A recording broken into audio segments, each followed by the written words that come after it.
This is Murim. It's a world of superhumans. People who can break mountains and split rivers with a single swing. The power they had was just unreal. It was a world where you'd fight to the death during the day and then drink together like brothers in the evening. But that was a lie. That kind of life was only for the powerful clans with a solid reputation. For a nobody, a mere novice, this world was just a ruthless hell. It was so bad, he actually started to miss his old life back on Earth, where his biggest problems were debt and schoolwork. No, he corrected himself. Compared to this place, his old home was heaven. And in this hell, the only thing that mattered was survival. Every moment was a fight. Enemies would come out of nowhere, trying to take him down. But he had survived like this for 7 years, rolling with every punch the world threw at him. After everything he'd been through, there was no way he was going to die now. He remembered his master, the man who gave him a relic sword. To Il-yang, that sword meant he could finally eat and survive. The master told him to never be intimidated and to only pick solid fights, to live on a knife's edge. Il-yang asked for his teacher's name, wanting to remember him. The master's name was Doghorn, but after all that training, all that survival, his official status was nothing, unranked and untested. It felt like a joke. He felt like he'd only ever gotten away with things by pure luck. It was infuriating. He was locked in a fight with another warrior. A massive blast of energy came right for him, but Il-yang was already moving, dodging it completely. With a determined look, he shot forward like a blur, closing the gap in an instant. A blade appeared out of nowhere, stopping just inches from the man's face, but the warrior reacted just in time, knocking the blade away with a flash of energy. The bald warrior was furious, accusing him of using cheap and despicable tactics. Il-yang's face twisted in anger at the words. Il-yang explained that the blade was just a distraction. His real attack was a hidden technique called amgi, a paralyzing poison. He told the man he wasn't going to die, at least not easily. The warrior was so humiliated, he screamed at Il-yang to just finish him off. But Il-yang just looked disgusted by the whole thing. He'd had enough. He told the man he was leaving and warned him not to follow. As Il-yang leaped away, the warrior was left on the ground, screaming that the heavens would punish him for this. He thought back to when he first fell into the world of Murim. He'd cried out to any god that would listen, but no one ever answered. He was thrown into poverty with nothing. The only way to survive was to pursue strength above all else, because in that world, the powerful ruled everything. In order to survive and become stronger, he did whatever it took, no matter how dirty or painful. Through all that suffering, he finally became a top-ranked warrior.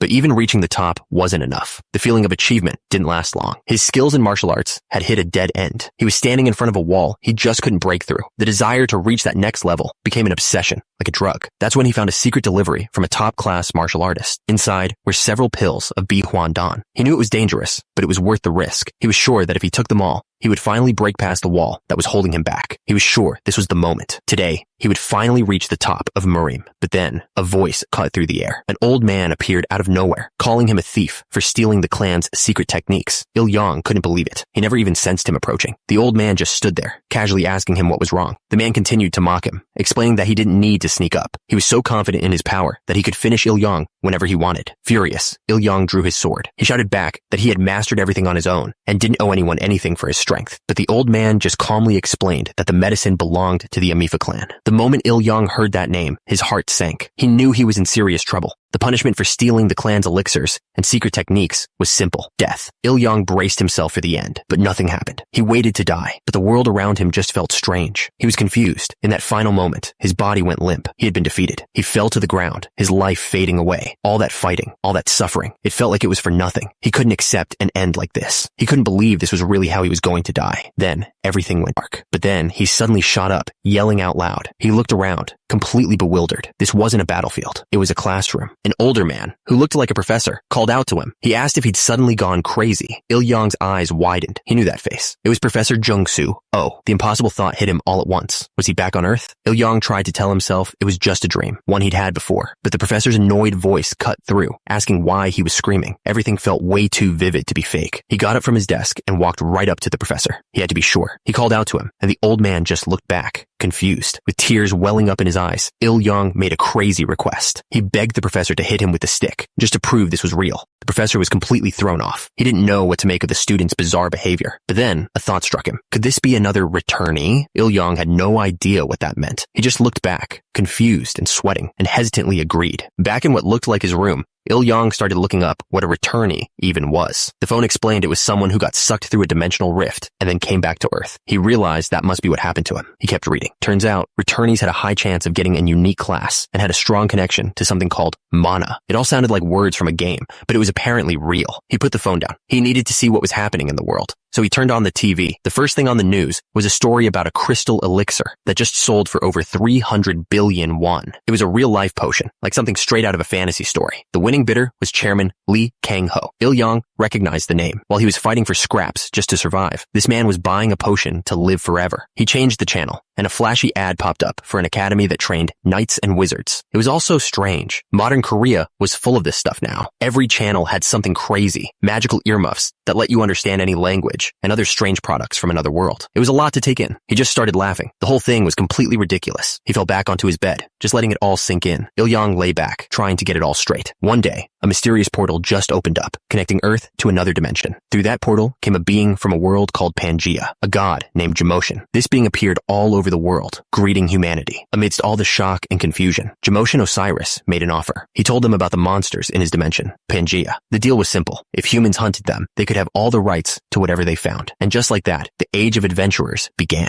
Powerful monsters had mana stones inside them, and these stones completely changed Earth's energy industry. Everything from cars to planes started running on this new power source. On top of that, all sorts of magical items started appearing. Healing potions, enchanted weapons, and even elixirs that could bring someone back from the brink of death. This was the start of the Great Adventurer era. Il-yong just sat there, taking it all in. He let out a laugh. It was good to be back on Earth, but he had to wonder, what else had changed? He sat down and tried to focus, searching for the energy he once had. He reached for his old power, but there was nothing there. It was completely gone. A strange feeling hit him. He'd wanted to escape that hell for so long, but now that he was back, he felt empty without his old skills. Just then, his phone started ringing. He looked at the screen and saw a name he hadn't seen in years, Soon Chang Park. He answered the phone, and his friend Soon Chang was on the other end, yelling with excitement. He couldn't believe Il-yong was really back after disappearing for 4 years. Il-yong was confused, telling him it had been 7 years for him. Soon Chang explained that time works differently for returnees, and that he should just be glad he survived. Then he laughed, mentioning he'd already heard the story about Il-yong, asking the professor to beat him up. Il-yong couldn't believe the rumor had spread that fast. His friend explained that news about returnees is a huge deal, especially since they can get a unique class when they awaken. Soon Chang then asked him when he was going to take the awakening test. He told Il-yong he should become an adventurer, calling it a lottery ticket that could change his life. Il-yong stopped him, catching the words. He asked something if Soon Chang was an adventurer. His friend just said that's exactly why he was calling. Soon Chang mentioned that their department had now produced 2 of those rare returnees, counting Il-yong. But Il-yong cut straight to the point and asked if being an adventurer paid well. His friend told him it paid more than he could ever imagine. Next day, he was standing outside the Adventurers Association. It was time to take the test. As Il-yong walked up, he saw a huge crowd of people holding signs and cheering. It felt just like a big college entrance exam day. Families were everywhere, giving their kids last-minute encouragement. They were telling them to aim high and get noticed by one of the major clans. One young woman was getting advice on how to impress the god of magic, determined to become a wizard. Il-yong, on the other hand, was completely alone. He had to give himself his own pep talk. Suddenly, someone in the crowd pointed right at him. A shout went up. It was the returnee. In a second, every single person was staring. Il-yong had no idea what was going on. A mob of reporters was suddenly rushing toward him, all shouting for a story.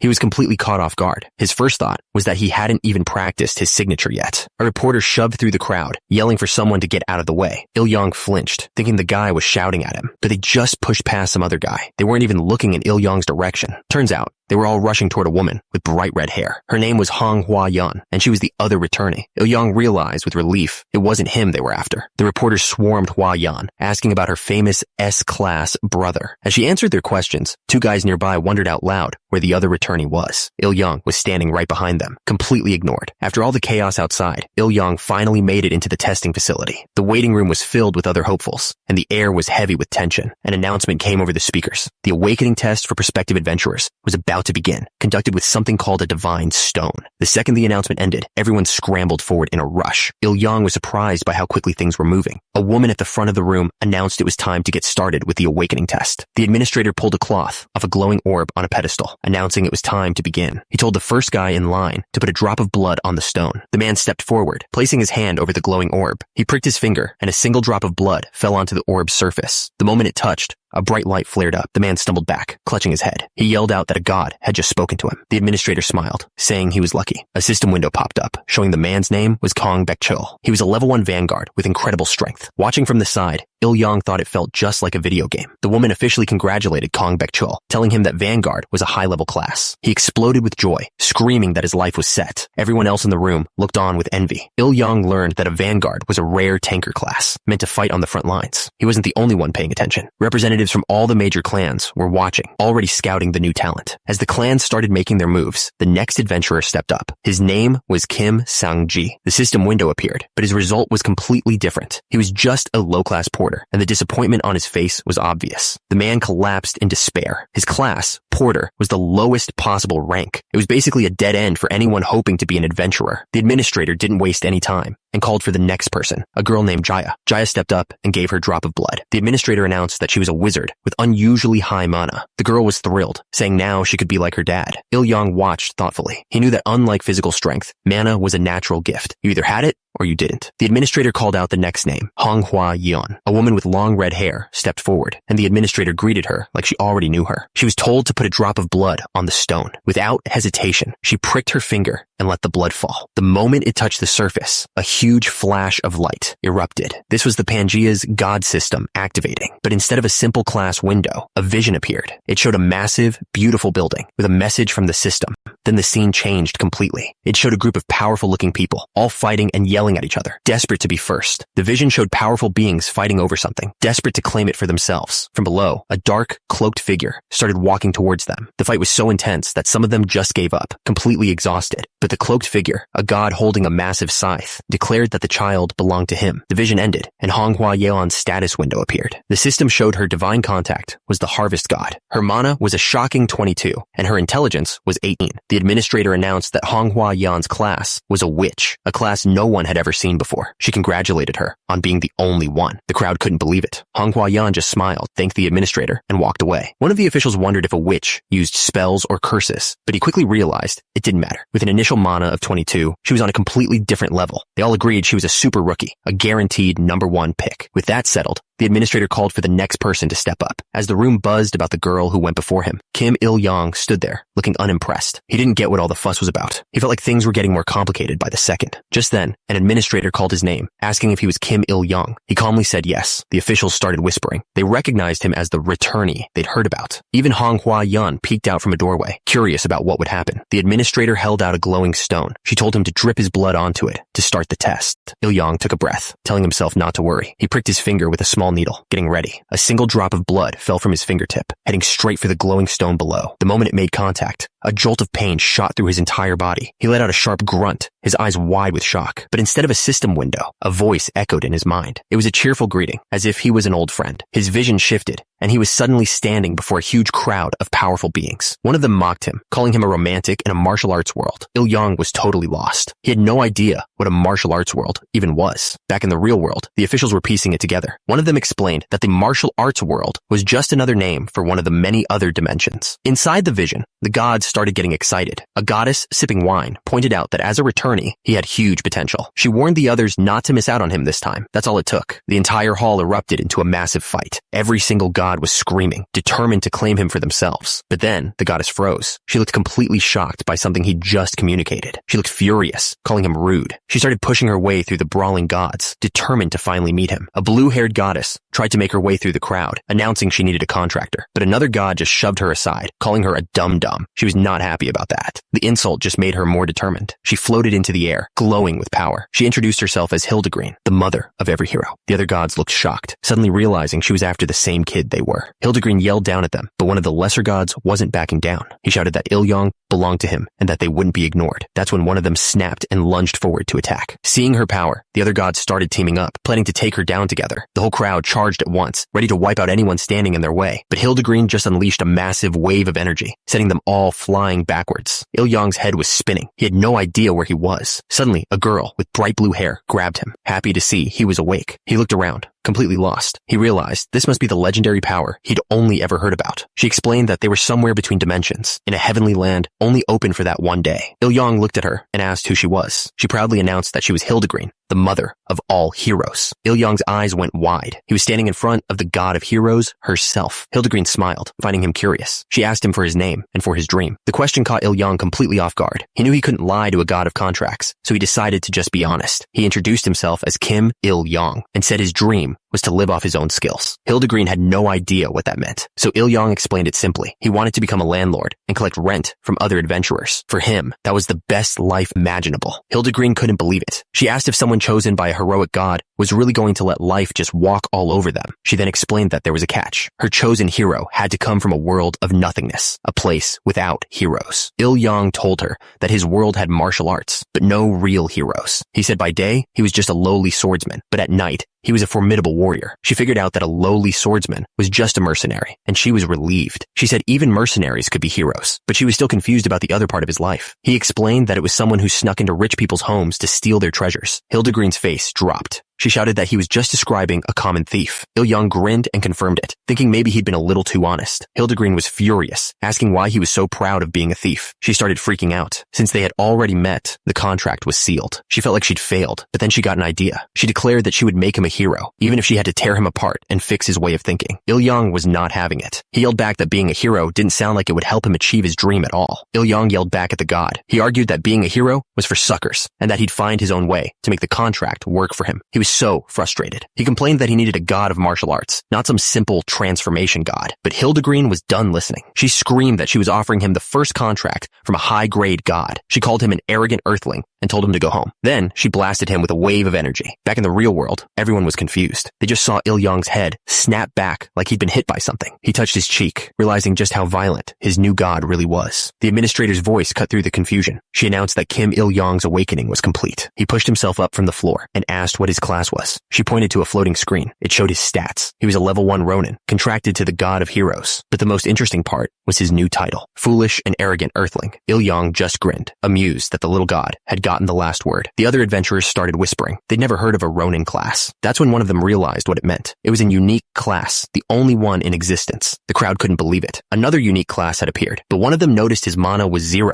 and wondered how he could possibly use skills. The others just stared, completely stunned by the reveal. The administrator congratulated Il-yang on getting a unique class, but she also pointed out that his mana was 0, basically telling him to hang in there. Il-yang just looked annoyed. Watching from a doorway, Manhwa thought to herself that returnees were like lottery tickets. She figured Il-yang had a winning class, but his mana stat was just terrible. She watched him for another moment, then turned and walked away. Il-yang walked off by himself, hoping the 0 mana was some kind of mistake. He desperately pulled up his status window, begging to find just a single active skill, but it was no use. Everything was inactive. His hope was fading until he saw one line at the very bottom, internal work 10. His eyes shot open. He couldn't believe it. A wave of golden energy suddenly flared to life inside his body. He could feel it, the power he had in the other world. A huge grin spread across his face as he realized it was back. He finally understood. This was why his mana was 0. With his confidence restored, he commanded the system to open his skills window. The system window exploded open, flooding his vision with countless blue screens. He could only stare, completely stunned. His shock turned to pure joy. Every famous martial art he had spent his life chasing was right here, listed in front of him. For someone who had nothing, this was like opening the gates to an endless treasure. A wave of golden energy washed over him as his internal power surged back to life. A smirk spread across his face. He thought about everyone who saw his stats and called them trash. They had no idea. He remembered his past, getting kicked around just for trying to learn. But all that time, he was watching. He knew the weaknesses of every one of those martial artists. Those 7 years of hell were not a waste. With his confidence fully restored, he was ready for whatever came next. But then he realized he was still in the waiting room. He was just sitting on the floor, glowing, while everyone else stared at him, completely confused about what was going on. The people around him had no idea what was going on. They just saw him sitting on the floor and asked if he needed to use the bathroom. But Il-yang was focused on a system message. His skill proficiency had gone up, but only by a tiny amount. He wasn't disappointed. Slow progress was still progress. He realized he needed a better inner core method, and leveling up was probably the only way to get it. This just made him more determined to master all the skills he'd only ever dreamed of. The scene shifted to a lounge where the new adventurers were taking a break. It didn't take long for clan representatives to show up, offering drinks and asking about everyone's future plans. Manhwa was clearly the main prize. All the major clans were swarming her, making unbeatable offers. The other adventurers could only watch from the sidelines, completely jealous. One woman approached her, saying she'd heard that Manhwa's unique class came with special perks for leveling up. She couldn't hide her envy. Meanwhile, Il-yang stood off to the side, just watching everyone. He overheard the talk about special privileges for unique classes, which was news to him. The whole vibe in the room just felt off. He looked around, completely unimpressed. In this mad rush for talent, even officials from powerful clans were getting shut down. Suddenly, an announcement cut through the noise. The break was over. All prospective adventurers told to report to the clearing. The next phase, aptitude training, was about to begin. A man stood before the group, explaining that this test was a chance for clan leaders to see their potential. He introduced himself as Do-Yoon Lee, their instructor from the Adventurers Association. He looked over the crowd of new adventurers. He made a joke about one of them being an A-lister, saying he could smell the sunshine coming from them.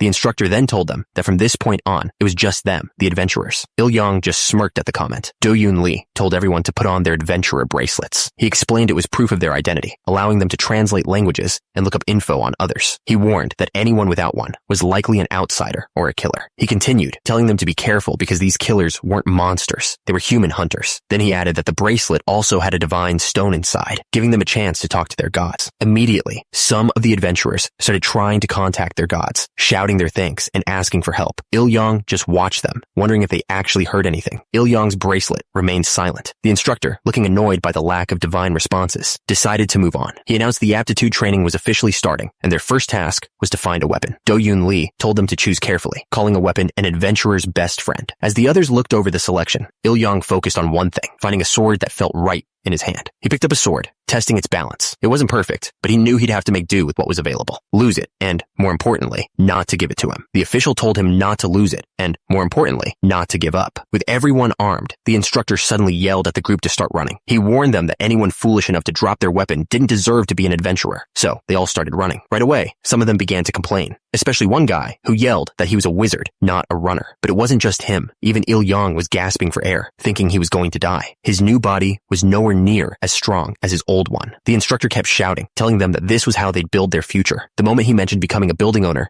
something clicked. A huge grin spread across Il-yang's face. That was all he needed to hear. He remembered starting as a beggar. This time, he was going to become a first-class citizen, no matter what. He pushed himself to the absolute limit, screaming out all his frustration. He couldn't understand why just making a living had to be this hard. And that's when a blue window appeared, right in front of him. The system announced that a request had been generated. Il-yang was totally confused. He'd never heard of the system doing that before. The request was called Road to Becoming a Hero, and the difficulty was set to the lowest level possible. The details were simple. Run, do push-ups, and do sit-ups. But the reward was just 75 experience points and a single point in muscle strength. He couldn't believe how small the reward was. On top of the bad reward, he scoffed at the name. A hero? That wasn't his goal at all. He just stared at the massive blue window floating in front of him. He thought the system must be confused. He wasn't some nobleman trying to be a hero. He wasn't sure what to do. The whole thing felt ridiculous. He sighed, wondering why he was being tested like this. But then he figured that even a tiny bit of progress was better than nothing at all. Then he saw the real prize. It wasn't the experience points. It was the single point in muscle strength. He knew that stats were incredibly important. Il-yang groaned. He couldn't believe he had to do this. He thought the goddess giving him these quests was just an annoying brat with a bad temper. He was so annoyed that he decided to just ask what the system really wanted from him. He spoke out loud, calling for someone named Ms. Hildegreen and asking what this was all about. But the bracelet just stayed silent. He figured the goddess was just being stubborn. And just like that, a new request popped up. It was called The Second Path to Becoming a Hero, and it was just more running and push-ups. So he started running again, pushing himself so hard he felt like he was going to die. Turns out, even after the first request was done, he just kept going. He didn't know how to rest. His body was so numb that he couldn't even cry out to stop. Finally, a blue window popped up. The system announced that he had completed the 7,000-meter run. He was gasping for air, pushing his body far beyond its limits. But even as he struggled, a new thought started to form in his mind. Back in Murim, martial arts techniques were secrets passed down carefully. But here, they were just called skills, available to anyone. He realized this was his chance to finally break free from being weak. With that thought, there was no way he could rest. He dropped to the floor to start the next exercise. He lived by a simple rule. Training never betrays you. The more you sweat,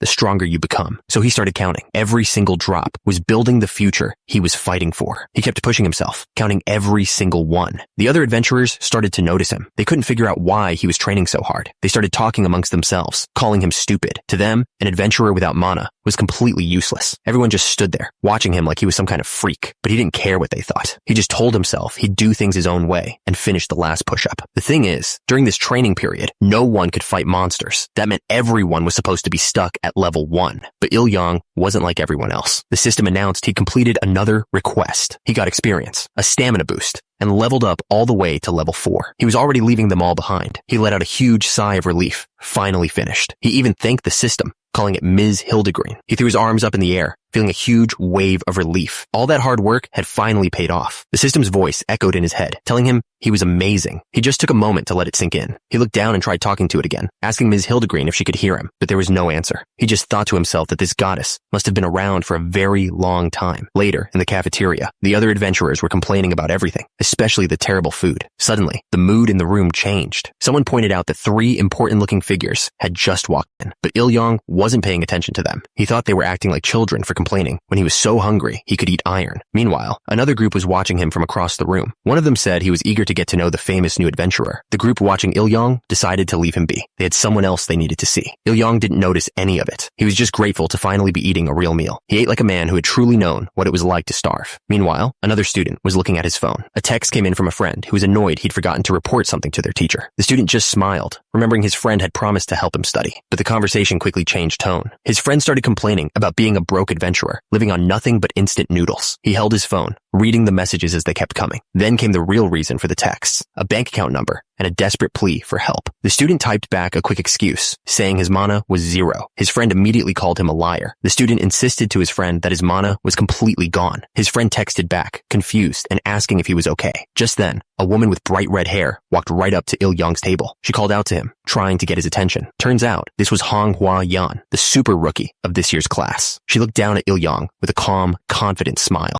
Il-yong had no idea what was going on. He couldn't figure out why this famous rookie would want anything from him, or why she was calling him senior. The student who was texting his friend saw the whole thing happen. He paused, a smile spreading across his face. He quickly texted his friend that the famous Hua-yan was there talking to someone, but his friend just replied asking who she was. He started typing back, ready to explain everything. The student completely forgot about his friend. He was just staring at Hua-yan, thinking she was even prettier up close. She told Il-yong that she'd seen him training like a monster earlier. She asked if he was okay, calling him senior. Il-yong was totally confused. He asked why she kept calling him senior, telling her he didn't know her. He also questioned why she'd been watching him in the first place, but she was certain he was a senior. She seemed surprised he didn't know who she was. She reminded him that they were in the same department. Il-yong corrected her, saying it was now called the Monster Material Science Department. That's when something clicked for Il-yong. He asked if she was the one who had returned to the classroom before he did. She excitedly confirmed that was her. She then reminded him that they had also met at orientation. She looked at him, a little surprised that he didn't remember her at all. She couldn't believe he really didn't remember.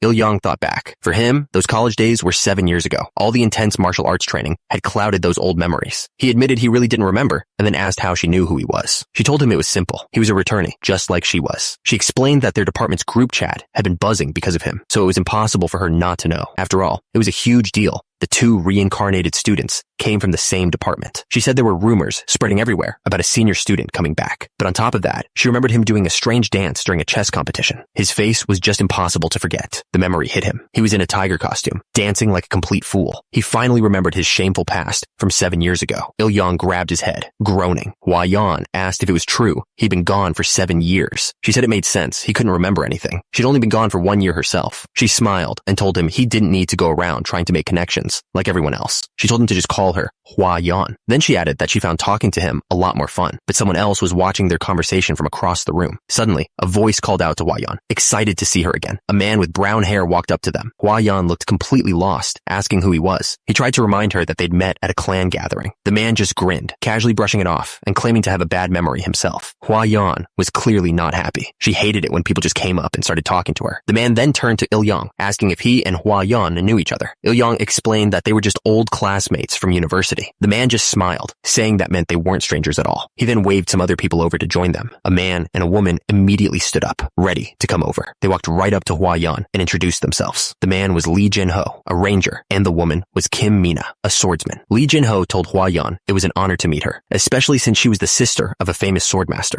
Hua-yan just put on a forced smile. You could tell the whole situation was making her really uncomfortable. Just then, an announcement started playing over a speaker. It told all the aspiring adventurers that lunch was over and they needed to gather at Training Ground 11. Hua-yan looked completely relieved. She immediately used the announcement as an excuse to get away from the group. Lee Jin-ho tried to call her back, but it was too late. She was already gone, moving so fast, she was just a blur in the distance. Lee Jin-ho just sighed, commenting that she was gone like the wind. He figured they should probably get going too. Lee Jin-ho seemed pretty bummed out, asking if Il-yong at least got her number, but Il-yong just said no. Il-yong didn't seem to care at all. He just turned and started walking toward the training area. Lee Jin-ho invited him to come along anyway, but Il-yong was already in his own world. He knew that training was the only thing that mattered for survival. As they walked, some of the others wondered if they were about to get another mission. The entire group headed over to the designated training ground. When they arrived, the instructor was waiting for them. He yelled down, asking if everyone had eaten. The whole group shouted back that they had. They all seemed fired up and ready to go. The instructor landed in front of them with a smile. He told them it was time to get moving, because this training was going to take place in the mock dungeon. The instructor stood at the entrance to the mock dungeon. He told the group that ugly goblins were waiting for them inside, but assured them it wasn't too dangerous. He explained that while the goblins were tough, they were the perfect opponents for the students to show off the skills they'd been training. The instructor continued, explaining that the goblins were actually training chimeras made from slimes and goblin bodies. While the others listened, a confident smirk appeared on Il-yong's face. He warned them that the goblin's attack power was weak, but its defense was strong because of hardening magic on its skin. Looking at the creatures, Il-yong thought to himself that he was actually looking forward to this training. He was getting restless and had been itching for a chance to test out the martial arts he'd been practicing. Turns out, he had already registered some of the third-rate martial arts from his past life as skills in this new world. The system showed his new skill list. It included things like the triple blade technique, 6 harmony fist, and the 5-element step, all techniques from his old world. The instructor grinned and added another rule. They had to form their own parties for the training. Il-yong was surprised by this. The instructor reminded them that hunting in this world was almost always done in groups. The other students got excited, talking about how it was just like a college group project. Everyone started looking around, trying to figure out who to team up with. Then the instructor dropped another bomb. The training was a time attack, and to make things worse, he announced that all the clan members would be able to see their results. He told them to do well if they wanted to impress anyone. Il-yong cursed under his breath. The people who were already friends were quickly forming their own teams. He immediately regretted not trying to get to know anyone. He was completely on his own. Just when he thought he was out of options, he spotted someone. It was Honghua Yan, the woman with the bright red hair. He walked right up to her and asked if she wanted to team up.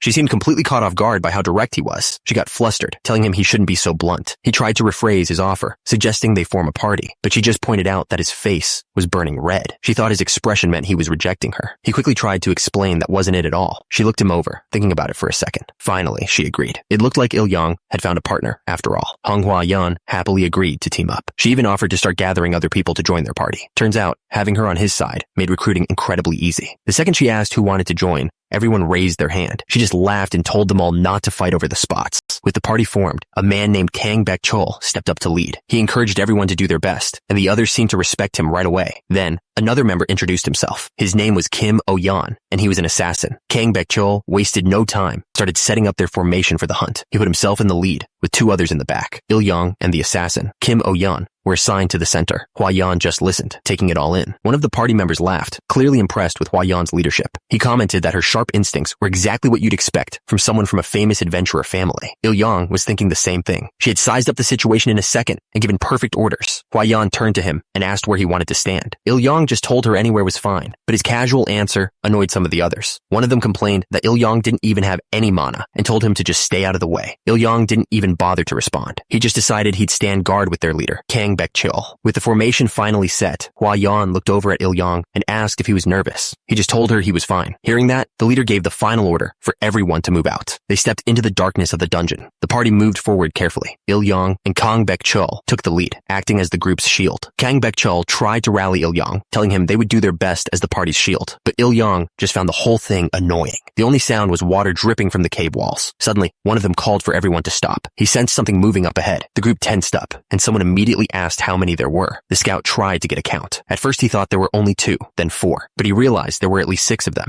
His eyes glowed. This wasn't a normal human sense. Suddenly, a blur of motion shot out from the darkness. Kang Baek-chol shouted a warning. They were coming. The others froze, not ready for an attack this fast. Before anyone could react, a blade swung down and someone screamed. It wasn't just one. A whole group of goblins charged out of the shadows. The leader yelled for everyone to get ready to fight. Kang Baek-chol immediately used his provocation skill, drawing all the attention to himself. His sword lit up, pulling the goblins' focus. But as the party focused on the front, Il-yong realized something was wrong. He spotted more goblins coming from behind them. It was a trap. The goblins weren't just in the front and back. They were everywhere. The party was completely surrounded. The goblins swarmed in, a wave of green bodies and sharp teeth. Il-yong watched as the rookies started to panic. With no real combat experience, they were completely unprepared. One of them screamed as he was immediately overwhelmed. The chaos was everywhere. Even Honghua Yan was in the thick of it, but Il-yong could tell she was shaken. This was her first time in a real, up-close fight, and it showed. Watching the fight, something felt off to Il-yong. He wondered if the association guys were intentionally not holding back. It felt like they were being pushed to their absolute limits on purpose. Then the other rookies started shouting in frustration. Their normal attacks couldn't break through the goblins' tough magic. They were completely on the defensive, unable to land a solid hit. The goblins were just too aggressive. They were breaking through the rookies' skills before they could even finish casting. Even Honghua Yan was struggling. She was so tense from the pressure that she couldn't use her full power. But Il-yong just watched everything unfold, completely calm. The other rookies were losing hope. They knew if things kept going like this, they were all going to be wiped out. And right at that moment, a blue window flashed in front of everyone. A new mission alert had appeared. The mission was called called Proof of a Hero. The goal was simple. Take the skulls of all the goblins. A huge grin spread across Il-yong's face. This was exactly the moment he had been waiting for. He declared that his specialty wasn't some fancy skill. It was pure martial arts, the kind used in brutal dogfights. For the first time in a while, he could feel the flow of his inner energy. His muscles were already reacting, moving faster than he could think. All of his strength was being focused into one single point. He moved in a flash. A clean, perfect strike cut through the air. The goblin didn't even have time to react. Il-yong knew there was never time to activate a skill in a real fight. He reminded himself that in true martial arts, everything had to be instinctive. He told himself it was fine. His body still remembered the moves. He just had to recall the form of the three-sword technique, starting with his left foot forward. He moved without thinking, his body taking over. The blade cut straight through the goblin. A perfect, clean hit. He felt a rush of confidence. He didn't need any help from the system for something this simple. Manhwa watched from a distance, completely stunned. She couldn't figure out how he was doing that without activating a single skill. He was just a blur, moving from one target to the next. One goblin was already down, and he was already stepping toward the next. This wasn't a fight. It was a clean. He moved to the next one without even pausing. The goblin barely had time to scream before the blade was on it. Another clean cut, right through the middle, and he had this wild grin on his face. He was actually enjoying this. It was a feeling he knew all too well. The sensation you get from taking down an enemy, the feeling of cutting through flesh, and the slight resistance when the blade hits bone. The other rookies watched, completely stunned. They couldn't believe what they were seeing. The goblin's head went flying. Just like that, another one was gone. To him, this feeling was comfortable, almost intimate. He wondered if this meant he had truly returned as a martial artist. The other rookies couldn't make sense of what they just saw. Manhwa was just as shocked. She couldn't believe he had taken down a hardened goblin so easily. But Il-yong didn't stop. He was already moving toward the next group. Seeing him approach, the goblins started screaming in fear. He called out to them, asking where they thought they were running. He made it clear that even if they wanted to leave, he wasn't going to let them. Another goblin went down, cut clean in two. Watching him, Manhwa remembered her brother's advice. He had always told her to stay calm, but seeing this, she was anything but calm. She remembered how when her group first faced the goblins, everything had fallen apart. The other rookies were just as stunned. They watched him slice a goblin into 3 pieces and couldn't understand how a level 1 with no mana could do that. For a second, they even lost track of him in the chaos. They couldn't figure out how he could be so calm in the middle of all this. But Il-yong was already diving back into the fight, a blur of motion cutting through the rest of the goblins. The other rookies could only watch in shock, completely unable to understand what was happening. One of the hunters turned to Kim Oyan. She asked if this was really the same loser from before, wondering if his class was truly one of a kind. They were all completely stunned,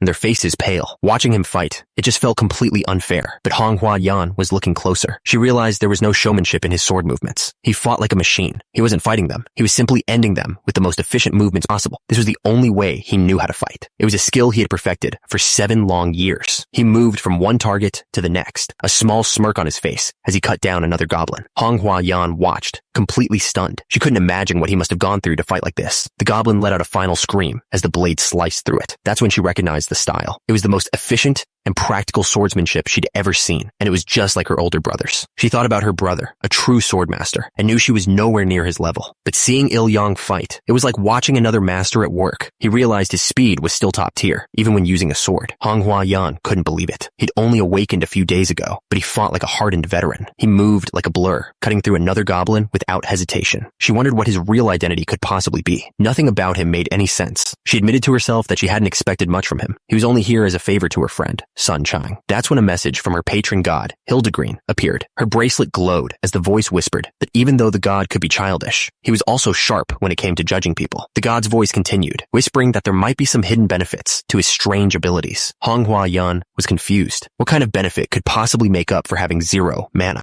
As she wondered, Kim Il-yong just kept fighting, cutting down goblins with pure, raw power. The god's voice called him an adventurer with limitless potential. He was a hidden gem, a rare find. And in this world, whoever finds a gem first gets to keep it. That's when Hua-yan remembered her brother, who was always complaining that he couldn't find enough good clan members. A smile spread across her face. She thought she might have just found the perfect person for him. She was sure that if she could just get him to join, her clan would be a huge success. The only problem was figuring out how to persuade her senior members. That's when the god of harvest chimed in, telling her that if it wanted him that badly, then she should be willing to do whatever it takes to persuade him, even if it meant using her charm. Hua-yan was completely flustered. She argued back that recruiting someone like him wasn't going to be that simple, but the god of harvest just laughed, pointing out that for a joke, her reaction seemed suspiciously good. She couldn't help but blush. completely embarrassed. Meanwhile, outside the association's viewing room, some people were watching everything unfold. One of the officials commented that with 2 returnees, they should expect a new record. But another reminded him that this time, they had set the training difficulty level extremely high. The official was sure that with the difficulty this high, there wouldn't be any new records. A man turned to address one of the others in the room, Director Kim Ma-young. He asked her why the difficulty level was suddenly raised so high. She didn't answer, so he explained it himself, reminding her that things in Pangea were getting complicated. He said that because of all the conflicts and outsiders, they had to start training the adventurers much harder. He finished by saying that if they wanted to be adventurers, they had to overcome this with pure perseverance. Director Kim Mi-young looked unconvinced, repeating the word perseverance under her breath. Another official, Mr. John, confidently bet that Honghua's party would be the fastest. He was so sure, he joked that even manager Kim wouldn't dare to bet against him. Mr. John continued, saying that Honghua had a big advantage since she was taught by her older brother and came from an excellent family. But Kim Mi-young wasn't buying it. She asked if family lineage had ever actually been proven to make a difference. John argued that it had been proven in Pangea. He pointed out that children born to magicians often have a natural talent for magic. He added that because of stories like that, many adventurers were now choosing partners based on their potential family traits. Kim Mi-young just smirked. She thought to herself how strange the world had become, all because of this talk about lineage. Suddenly, a heavy rumbling sound echoed from the dungeon entrance. Everyone's attention snapped to the doors. One of the officials shouted that the adventurers were finally coming out. With a deep groan, the massive stone doors began to slide open. The adventurers stumbled out of the dungeon, breathing hard. They were all covered in grime and blood, clearly worn out from the fight. One of the officials watching was impressed. He told the general manager that this just proved how important family lineage really was. The woman ordered him to record everything. It all had to be digitized and sent straight to headquarters. A big screen overhead showed their clear time, 9 minutes and 56 seconds. It was a new record. The other officials couldn't believe it. They knew the association had intentionally raised the dungeon's difficulty, but one of them just scoffed at the achievement. He pointed out that they set that record while carrying what he called worthless baggage, a guy with no mana. One of the officials watching was completely blown away. He insisted they had to recruit that woman, no matter what it took. The general manager didn't hesitate. She agreed completely and said she'd get more money for the recruitment budget right away. Meanwhile, Il-yong stood there, covered in blood from head to toe. Watching him, one of the officials thought to himself how messed up the guy's morals were. He wondered who this person could possibly be. Sometime later, things had calmed down. Someone was grunting as they did pull-ups in a training room. A voice from nearby told him to stop making such strange noises. It was Il-yong, and the person complaining was Hong Hua-yan. He was annoyed, thinking to himself that her nagging was irritating. She just let out an annoyed huff, clearly not happy with him. He closed his eyes for a second, just thinking. After all that training, he was starting to feel like his old self again. Showed him the results. His triple sword showed him the results. His triple sword technique had already reached the 6th stage. A grin spread across his face. He remembered how he'd wiped out all those goblins without leaving a single trace. Best of all, his martial arts level had gone up, and he couldn't help but feel a little excited about it. He stood there, feeling the new strength settle in. He knew it for a fact. There was just no substitute for real combat. He gripped his sword, ready to practice his form. He told himself to move slowly, with absolute certainty. Every movement had to be perfect. The system immediately confirmed it. His execution was perfect, already surpassing the target level. He was a little surprised by the result. Another message popped up right away. His triple sword technique had reached the 7th form. A smirk spread across his face. At this rate, he knew he'd get his old power back in no time. But then, he thought bigger. It wasn't just about getting his old strength back. He might actually reach a level he'd only ever dreamed of. He'd always been obsessed with martial arts, and now he was sure he'd made the right choice. Becoming an adventurer on Earth was exactly where he needed to be. Honghua Yan approached him, looking worried. She pointed out how hard he was training and that his hands were completely worn out. Il-yong didn't seem bothered at all. He just told her he was getting back to the hands he used to know. He thought about the hands of a hermit. Then he wondered why Hua Yan wasn't training at all. It clicked that she'd been hanging around him ever since the mock dungeon. He wondered if the other trainees had given her the cold shoulder. Just then, she looked at him seriously and asked if they could talk when he was done training. She promised it wouldn't take long. Il-yong thought about it. Before he went to the Murim world, a serious conversation with a cute girl would have made him ecstatic. But now, things were different. He looked at her and simply refused. He told her he didn't have time to spare. His training was far more important right now. He'd let her know when he had time. Il-yong to let her know when he had time. Il-yong just stood there and watched her go. He finally turned and walked off, thinking to himself that she was really starting to get on his nerves. He couldn't afford to get distracted or carry someone else's burdens. He pulled out a set of training claws, ready for the next step. His plan was to master the wind technique, fist technique, and inner power technique all at once. He knew that focusing on just one thing was a mistake only fools made. He moved like a blur, practicing his forms over and over. Each strike was faster than the last. A blue window popped up. The system confirmed his wind technique proficiency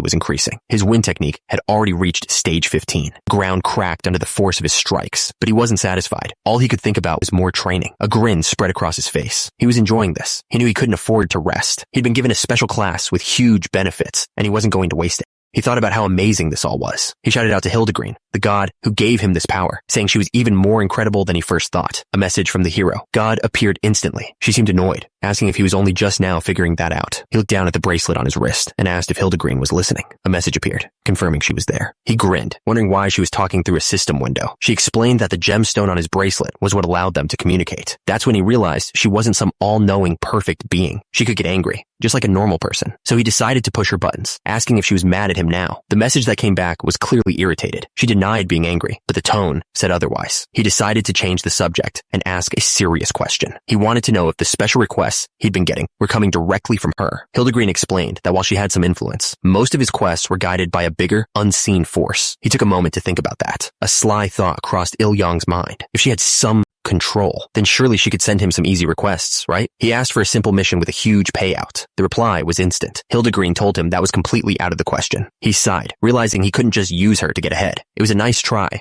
but it didn't work. She seemed annoyed by his request, telling him that a true hero shouldn't be looking for shortcuts. The hero god's message was clear. A true hero had to overcome challenges and suffering. Il-yang just scoffed at the idea. He told Hildegreen that being a hero was nothing but suffering, and it wasn't worth it. He explained that in this world, it was the villains who ate well and lived comfortably. They were the ones with all the power. So, he thought, heroes could just eat their dust. He knew that in the end, it's power that really moves the world. And for him, that power, martial arts. His body moved with that belief, a blur of deadly force. This was his path. He declared that whether someone's a hero or not, power is the only thing that really matters in this world. So he dared them to send any request, any challenge they wanted. He was ready for it. A confident grin spread across his face. He wasn't just talking. He meant it. Hero god, Hildegreen, let out a sigh. She couldn't believe this was the client she was stuck with. She was completely stressed out by his attitude. She told him that it was already the last training session. It was hard to say goodbye to the light. It was already the last training session. It was hard to say goodbye to the light. She even said it was sad. Then she got to the point. He would soon be leaving Earth, but there was one final gate he had to pass through first. Il-yang stood in a crowd, listening to a man in a suit talk about a final gate. He had no idea what that was. The man began to explain the rule for everyone wanting to go to Pangea. He raised his voice, making sure everyone could hear him clearly. He told them they all had to pass through a place called the Dungeon of Proof. The name seemed to catch Il-yang's attention. He repeated the word hard to say goodbye to the light. She even said it was sad. Then she got to the point. He would soon be leaving Earth, but there was one final gate he had to pass through first. Il-yang stood in a crowd, listening to a man in a suit talk about a final gate. He had no idea what that was. The man began to explain the rule for everyone wanting to go to Pangea. He raised his voice, making sure everyone could hear him clearly. He told them they all had to pass through a place called the Dungeon of Proof. The name seemed to catch Il-yang's attention. He repeated the words to himself, wondering what that could possibly be. The man explained that the Dungeon of Proof wasn't on Earth or Pangea. It was in a neutral dimension, a place for new adventurers to adapt. He called it a tutorial dungeon, designed to teach them to be cautious. But this wasn't like their practice against goblins. The man's tone got serious. He warned them that the monsters in here would really try to kill and eat them. If anyone was afraid, this was their last chance to back out. He yelled that this dungeon was open only to them, the prospective adventurers. Then he dropped the big news. All of their actions would be monitored in real time by clan officials. The group started murmuring nervously, realizing it was a live assessment. To calm them down, the instructor announced that they would be lent magical-grade armor for safety. The adventurers were relieved to have some protection, but the instructor quickly shut that down, yelling that the armor was a loan, not a gift. If they lost it, they'd be in debt. Looked at the heavy gear. Looked at the heavy gear. Il-yang picked up a piece of light, cloth-like armor. He asked the instructor if there was anything that offered protection without getting in the way. The instructor was getting impatient, telling him to just pick something from the pile. Il-yang sighed, realizing he'd have to settle for whatever was there. He chose a piece of sturdy, boiled leather armor. The system showed its stats. It offered some defense, but had no special effects at all. Once everyone had their gear, the instructor yelled out to the group, telling them it was time. A bright blue light suddenly surrounded the adventurers. He told them this was their chance to prove they were worthy. His voice echoed as they were pulled into the portal. He welcomed them to a world of life and death encounters. One of the adventurers turned to his friend, Jin, his voice shaking. He asked if they were really going in alone, knowing real monsters were waiting for them. Il-yang just smirked. To him, it didn't matter if this was Murim or Pangea. It was just a different stage, and when it came to a fight, he was completely confident. The light grew brighter as they arrived. He was ready to show them exactly what he could do. This was nothing, not after 7 years of crawling through the dirt at the bottom of Murim's world. He was more than ready for whatever this place could throw at him. When the light faded, they were in a dark, rocky cave. The teleportation left his head spinning. but he recovered in an instant, drawing his sword. He thought a monster was already on top of them, but it wasn't a monster. A bright light appeared, and two women walked out of it. One of them, a redhead, asked if he was all right, calling him senior. The other woman asked if he was the person they were talking about. The redhead, Honghwa-yeon, said yes, adding they were lucky to find him after being separated at the gate. Her companion didn't look convinced. She questioned Honghwa-yeon, pointing out that the guy didn't seem to have any mana, let alone a skill. Before she could answer, the rest of their party showed up, armed and ready to move. One of the party members, Kang Byuk-chil, started shouting about how amazing Il-yong's martial arts were. Il-yong was completely thrown off by the way he addressed him. Il-yong couldn't believe it and asked if Kang Byuk-chil was actually younger than him. The big guy proudly announced that he was only 21 years old. Il-yong still didn't buy it. He told the guy to look in a mirror, pointing out that he looked way older and his hairline was even receding a bit. Finally, he just decided to let it go. Honghwa-yeon took charge of their 10-person party. She turned to a girl named Lee Jia and asked if she could keep her light magic going. Lee Jia confidently said she had plenty of mana for it. Pleased with the answer, Honghwa-yeon told everyone to get moving. She reminded them that clan officials were watching them live, which immediately sent Lee Jia into a panic about how she should act. Il-yong just told her to pretend to be firm and composed. With that settled, another member gave the order to move out. He told everyone to get into formation, assigning Kang Byuk-chil and Il-yong to the front lines. Kang Byuk-chil was thrilled, shouting that they were on the front lines together again. Il-yong just sighed, clearly annoyed by all the noise. As they walked deeper into the cave, Honghwa-yeon told Lee Jia to move her magical light forward. Lee Jia happily agreed, ready to help. Her light shot through the darkness, revealing the ground ahead. It was covered in a massive swarm of giant, creepy spiders. Lee Jia screamed, completely grossed out by the sight of them. While the others panicked, Il-yong just sighed. He was disappointed, thinking that these were just bugs and not a real challenge. But Honghwa-yeon wasn't waiting around. She activated her skill, Song of Sowing, annoyed that she had lost the first move. A powerful green energy exploded from her hands, aimed right at the swarm. The green energy wrapped around the spiders, tangling them up. Il-yong noticed their movements had slowed way down. He realized her skill must have some kind of weakening effect. Not wasting a second, Honghwa-yeon followed up with another skill, Sickle of Harvest. Her attack was so effective that a system message popped up. A new request had been generated. Il-yong's eyes lit up. He saw this as his chance to get in on the action. The system gave them a quest: take out 30 of the pests. The difficulty was very easy, but the rewards were decent. Il-yong grinned. He wasn't about to let her get all the credit. He focused his energy, channeling it into his blade. Then he unleashed his own skill, Rapid One-Strike Sword. His sword was a blur of purple light, striking twice every second. He moved through the spiders, cutting them down without even slowing. He grinned, completely in his element. He announced it was time to hunt the rest of the giant bugs, noting there were only 11 left. The other adventurers, however, were terrified. One of them gasped, realizing this was what a real battle felt like. Not to be outdone, Honghwa-yeon jumped back into the fight. She unleashed her own skill, the Sickle of Harvest. Her green energy blade sliced through the remaining spiders, clearing a path. As Il-yong continued his relentless assault, Hwa-yeon called out to him. She teased him, pointing out that they were supposed to be fighting together. Il-yong just looked annoyed. He found her attempts at teamwork to be a total burden. The other adventurers watched in complete disbelief. One of them couldn't understand how someone with 0 mana could possibly compete with Honghwa-yeon. His movements were unlike anything she had ever seen. With a final flurry of strikes, he took down the last of them. A system window popped up right away. Quest completed. He'd leveled up, and his sword skill had improved. He turned to the others with a smirk. He mocked them for just standing there, asking if they didn't want to level up or impress the clan officials watching them. One of the women complained that he couldn't say that when he hadn't left a single monster for them to fight. Il-yong just shrugged, completely unbothered. But before they could argue anymore, a new wave of monsters appeared. A whole group of goblins was charging right at them. Seeing the new enemies, Il-yong casually told the group he'd back off a little this time, giving them a chance to fight. The goblins rushed forward, but Il-yong just watched them with a confident grin. He wasn't worried at all. It didn't take long for things to go wrong. One of the adventurers screamed for help. Il-yong glanced over, completely calm. He casually asked if these were goblins this time. One of the other adventurers grinned. She was relieved to finally see an enemy she could actually handle. She charged forward, shouting that she wouldn't let her spotlight be stolen again.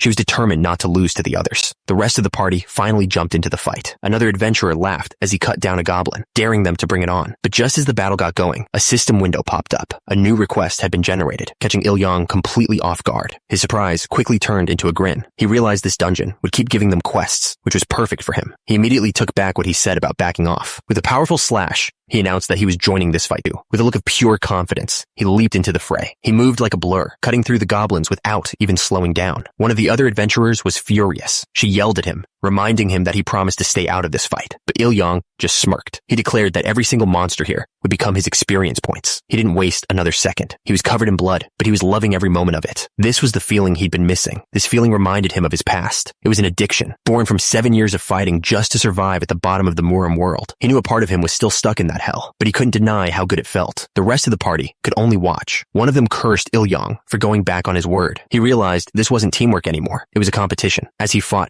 Il-yang realized something. He believed that people needed competition to truly push themselves to get better. One of the adventurers screamed that he was a crazy bastard, but Il-yang just let out a wild laugh, completely consumed by the battle. Meanwhile, on the top floor of the association building, others were watching. Inside the observation room, the director complained to Mr. Kim about their old-fashioned viewing method. Mr. Kim reminded him that filming drones simply don't work inside Pangea. He explained that the scrying pool was a gift. In the past, they couldn't see what happened inside a dungeon at all. One of the women leaned in, completely focused. She asked who that guy was and where he came from. The image in the water showed Il-yang. Another man answered, saying he was the same person who was previously judged to have 0 mana. He then added the most surprising part. Turns out, the man had a unique class no one had ever heard of, Ronin. One of the women watching asked if anyone knew what kind of skill he was using. She admitted they were only F-class monsters, but what he did was a complete massacre, as the image in the water showed him tearing through another enemy. Someone wondered if even Honghua Yan could fight like that. They were all trying to figure it out. They couldn't understand how he could extend his blade or move with such speed when he had no mana at all. One of them figured it had to be a special benefit from his unique class. They immediately decided to start digging for information on him. The woman realized he wasn't just a useless distraction like they'd first thought. She ordered her subordinate to add Il-yang to their recruitment list, and he quickly agreed. She thought to herself that this was the power of a unique class. Even if the person seemed worthless at first, he was still a true warrior, but supporting someone like him was going to be expensive. Back in the dungeon, the fight was still raging. Il-yang moved like a blur, cutting down one goblin after another. His blade sliced clean through the creature's chest. Another goblin let out a final scream as it was taken down. With the last of them gone, Il-yang stood surrounded by the fallen monsters. The rest of the party hadn't even had a chance to move. One of the women finally snapped. She yelled at him, asking if he was getting back at them for ignoring him before. Il-yang just looked down and apologized. But then he looked up with a chilling smile. He explained that seeing blood makes his vision go blurry, and he just can't help himself. The others looked on, thinking he was some kind of devil. He told them that since he felt a little sorry, he'd give them a chance with the next monster. Then he announced it was time to move on. Honghua Yan just smirked, finding the whole thing funny. But a second later, the feeling in the cave changed completely. Il-yang's expression turned serious. He knew something else was coming. He looked around, confused. He could hear it, but no one else was reacting. He wondered if he was the only one. Honghua Yan asked him why he was stopping. Il-yang just said he heard a sound, then quickly told everyone to keep moving. But a few steps later, he stopped dead in his tracks. He heard it again. He immediately yelled for someone to shine a light into the darkness ahead. He couldn't believe no one else was hearing it. The rest of the party just looked at him, totally confused. They hadn't heard a thing. That's when a whole group of green, slimy monsters poured out from the shadows. The adventurers jumped back in surprise. One of them realized they were slimes, but Il-yang just watched them with a curious look. He wondered aloud if a sword would even work on something so soft and squishy. Before he could find out, one of the other adventurers jumped forward. He raised a massive shield, blocking the first wave of attacks. The shield bearer roared, determined to finally show everyone what he could do. He activated a skill, charging headfirst into the wave of slimes with his shield leading the way. The creatures splattered against the metal, but he just kept pushing forward. He laughed maniacally, promising to get rid of all of them at once. One of the women cheered, saying how cool Kang Baek-cheol was. He just grinned, trying to act humble. Il-yang watched with a small smile. He had to admit, the Vanguard class was pretty useful. That's when another adventurer, a man with long red hair, cast his own spell. He called it Marionette Dance, and strange energy wrapped around the party. The spellcaster grinned, ready to show everyone what he could do. The spell wrapped around the slimes, shocking them all at once. Not to be outdone, Honghua Yan unleashed her own skill, the Sickle of Harvest. Her energy blades sliced right through the monsters. Then, another adventurer named Li Jia stepped up, but Li Jia just brushed it off, saying it was just a small setback. She was determined to keep going, and she knew that she could do it. But Li Jia just brushed it off, saying it was a simple skill. Seeing this, Il-yang just smirked. He announced that he was making his move too, and the others panicked when they saw him step forward. Li Jia immediately yelled at him to stop. She told him if he had any decency, he'd let them handle this one. Il-yang just smirked. He told them he'd already given them the little chance he promised. Since half the monsters were gone, he figured that was enough. He wasn't going to listen to them anymore. The other adventurers were furious, but Il-yang didn't care. He announced it was time for a slaughter and shot forward like a blur. They screamed at him in frustration, telling him to just go die, but it was too late. He was already tearing through the remaining monsters. Realizing they couldn't stop him, the woman with the red bow yelled for everyone else to just jump in and fight. The entire party charged in, a chaotic mess of attacks, as everyone tried to get a piece of the action. And just like that, it was over. The slimes were all taken care of. A moment later, the other adventurers started celebrating. They were leveling up. One of them excitedly announced he'd reached level 2, his stats improving. Il-yang decided to check his own status. A system window popped up, showing his level had risen to 12. His stats had gone up too, putting him in a completely different league from everyone else. He decided to check his techniques next. Looking at the list, he was thrilled with his progress. At this rate, He figured he'd soon be as strong as a third-rate martial artist from his old world. Meanwhile, another team was making its way through the dungeon. For them, it wasn't about the team. For them, it wasn't about the team. It was about their own personal glory. Breathing hard, and they pushed through the final passage, believing they had finally done it. But when they finally stepped out, they froze. Il-Yong's party was already there, just waiting. The newcomers couldn't believe it. They were furious, wondering how another team could have possibly beaten them there. They thought it must have been some kind of trick. Il-Yong just watched them, completely unbothered. Even one of Il-Yong's own party members looked confused by the sudden arrival of another team. And then things got even weirder. Third team showed up, and one of them started yelling like he knew someone there, bragging about how easy the dungeon was. Manhwa looked at Il-Yong with a serious smile. She told him the real fight was about to begin, the boss raid. Il-Yong seemed interested. He asked her what kind of monster usually shows up as the boss. He explained it was typically just a couple of hobgoblins, or a gnoll. He thought that didn't sound like a big deal, but Hua-Yan warned him that wasn't always the case. Sometimes, something much stronger, like a dark orc, was summoned, and when that happened, a lot of people didn't make it out alive. Just then, a dark, heavy energy started to fill the air. Il-Yong and the others felt a sudden, crushing pressure. They realized the boss was finally appearing. A massive foot slammed down onto the ground. Everyone stared, completely stunned. 3 huge, muscular creatures emerged from the darkness. One of the adventurers shouted in fear, recognizing them instantly. They were dark orcs.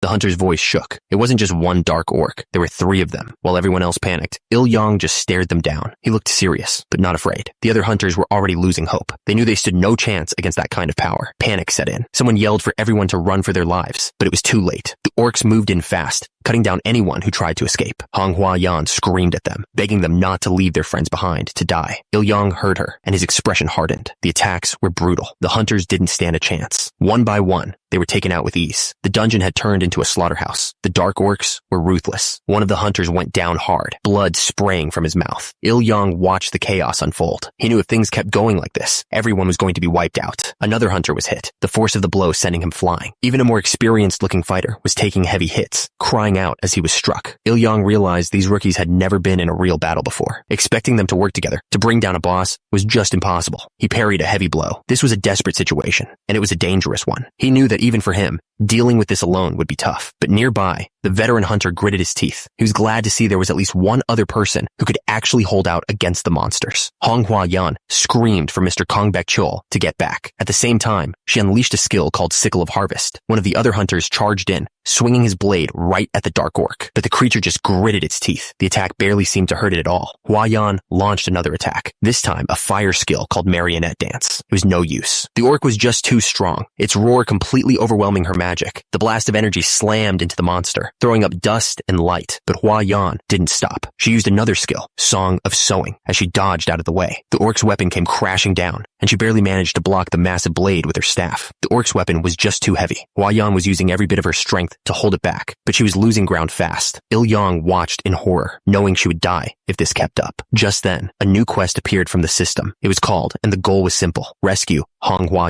He couldn't believe it. He never thought he'd have to put his own life on the line just to fight a boss monster. He took a deep breath. He had to ask himself, was he scared? He looked over at Hua-Yan, who was just seconds away from being crushed. The answer was yes, he was scared, but that didn't matter. He was not a coward, and he wasn't going to let her die. In a flash, he was there. He slammed his fist straight into the orc, sending it stumbling back. Hua-Yan stared in total shock. Il-Yong planted his feet firmly on the ground. He'd been in situations like this countless times before. He'd been on battlefields overflowing with fear and hopelessness, but every single time, he had found a way to survive. The orc roared, stunned and furious, but Il-Yong was ready. It was time to prove what he could do. He moved in a blur, showing the orc that his 7 years of crawling at the bottom of the Mirim were not wasted. The creature swung its weapon wildly, but Il-Yong was already inside its guard, landing a solid hit. The orc screamed for him to die, but Il-Yong didn't stop. He just kept pressing forward. He gritted his teeth, holding back the massive blade with everything he had. The monster growled, its anger growing with every blocked attack. But Il-Yong realized this thing wasn't just strong. It had real technique. This was going to be a do-or-die fight. The orc roared as Il-Yong's fist slammed into its side. The attack worked, but he was surprised. Even after taking a solid hit, the creature was still ready to counterattack. Its endurance was incredible. Still, Il-Yong wasn't worried. He knew that in a fight to the death, the one who stays calm is always the one who wins. He gripped his sword, ready to make his move. With a clean motion, he swung the blade. It sank deep into the orc's shoulder. He mocked the monster, asking if this was the exciting fight it had been looking for. The creature roared in pain. That was the chance Il-Yong had been waiting for. He didn't hesitate, driving the blade in even deeper. He didn't give the creature a moment to recover. He taunted it, then yelled out the name of his next move as he unleashed a powerful punch. The blow landed with a crushing sound. The creature was thrown off balance, seconds, completely stunned by the force of the hit. Watching from the side, Honghua Yan was amazed. She praised his skill and prepared to launch her own attack. But Il Yang was already striking again. He swung his sword with another powerful technique, and the creature roared in pain. The orc stumbled, barely able to stay on its feet. Il Yang just grinned. He mocked the monster, asking how it felt to be cornered by a simple human. The creature glared back, its eye burning with pure fury. This fight wasn't over yet. The orc screamed out some strange words. Suddenly, Il Yang felt a crushing pressure wash over him.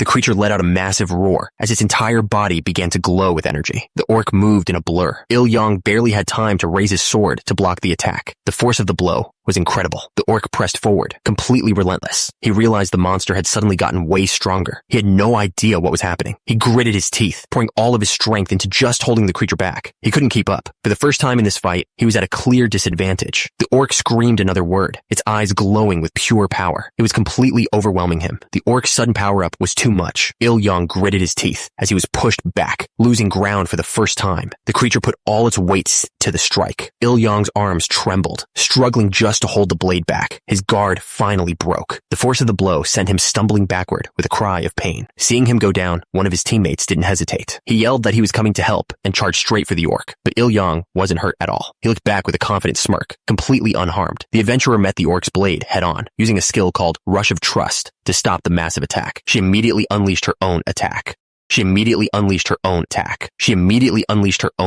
A skill called Marionette Dance. The combined assault from both teammates worked perfectly. The orc was trapped, creating the exact opening they needed. Il Yang didn't waste a second. He knew the small window was enough to finish the fight for good. With a final shout, he brought his blade down hard. The massive creature collapsed. The fight was finally over. A moment later, a message from the system appeared. He had completed the request and leveled up, but the real prize was a new skill, the 10-star Triple Divine Sword technique. He let out a long breath, covered in the dirt of the fight. The rest of the team cheered, celebrating their hard-fought victory. But then, a system message popped up. A buff called Heroic Anthem had been activated. All his stats, including his inner power, were boosted by 250% for the next 5 minutes. He could feel the power surging through him. It felt like his blood was boiling as the new strength flooded his body. A grin spread across his face. With this much power, he felt like he couldn't possibly lose. He wondered if this was what it felt like to be a hero, but the celebration was cut short. 2 massive monsters appeared out of nowhere, roaring as they attacked the adventurers. He watched the chaos unfold. There was no way to leave the dungeon without taking down the boss, and these new creatures were clearly the boss. They were on a completely different level from anything they had faced before. He knew this was a fight for his life, and his heart was pounding, but instead of fear, he felt a rush of excitement as energy gathered in his fist. He decided right then to give it everything he had. He didn't care if he died. He was going to finish this. He swung his blade, mocking the monsters and challenging them to keep up. The 2 creatures roared back, furious at his confidence. He gritted his teeth and called out the name of his technique. A flash of light erupted as he unleashed a flurry of strikes, cutting into the monsters. But one of the monsters swung back hard, trying to land a quick hit before it retreated.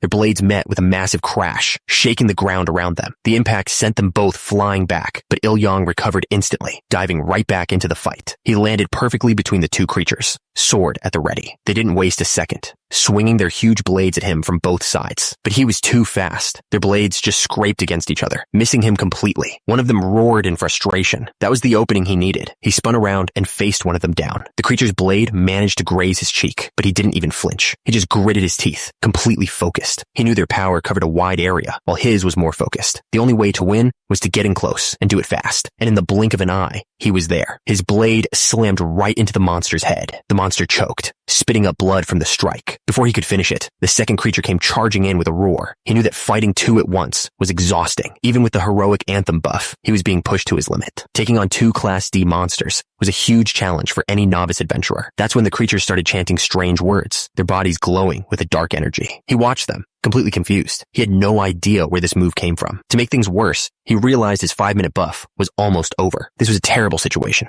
The monster let out one final scream, its eyes glowing with power. Kang Byok-chul stood his ground, facing the powered-up creature. Even though his buff was gone, he didn't look worried at all. Just then, his teammates rushed in to back him up. The battle was far from over. Honghua Yan led the charge, yelling out that their timing was perfect. Seeing his backup, Kang Byok-chul just smirked. This was the opening he'd been waiting for. Without wasting a second, Honghua Yan leaped into the air and unleashed a skill called Sickle of Harvest. At the same time, another teammate activated her own ability, a powerful swift strike. The coordinated attacks slammed into the monster from all sides. It roared in pain, caught completely off guard, but it wasn't wasn't down yet. The creature raised its weapon, screaming the name of its own counterattack. The monster's counterattack was a whirlwind of destruction. It swung its massive weapon in a huge arc, tearing right through the adventurers' formation. They cried out in agony as the blow landed. The adventurers had no defense against the sheer force of the attack. It cut them down easily. One of the fighters could only watch in horror, thinking this was like hell on earth. The coordinated attack was completely broken. The monster's single move sent the entire team flying, scattering them like leaves in a storm. Manhwa wasn't giving up. She unleashed her own skill, the sickle of harvest, sending waves of energy at the monster. But the creature just roared, completely unfazed. Manhwa grunted in pain as her attack failed. Kim Il-yong watched it all happen. His expression didn't change. He felt the exhaustion creeping in. His whole body was as heavy as a wet sponge. But even with his team scattered and his body failing, he stood his ground. He knew he couldn't rely on buffs or support anymore, but backing down was never an option. He lived by the sword. He remembered his master's words. The old man had told him that a hard time would eventually come, a moment where no tricks would save him. And in that moment, the only thing he could trust was the martial arts he had spent his life building. The master's final piece of advice was to cut down every enemy without hesitation. He promised that if he did that, the way of martial arts would answer him. Kim Il-yong took a deep breath. He decided to stop doubting and just believe in himself. The monster was still tearing through his team, but none of that mattered anymore. His mind was clear. He lunged forward with a single thought: defeat the strong. This was how he had always grown stronger, by pushing past his limits to become something more. His master had taught him to move forward by feeding on the blood and strength of his enemies. It was the only way. This was the way of the warrior. With his mind clear and his purpose found, he unleashed his skill, the 5 elements step.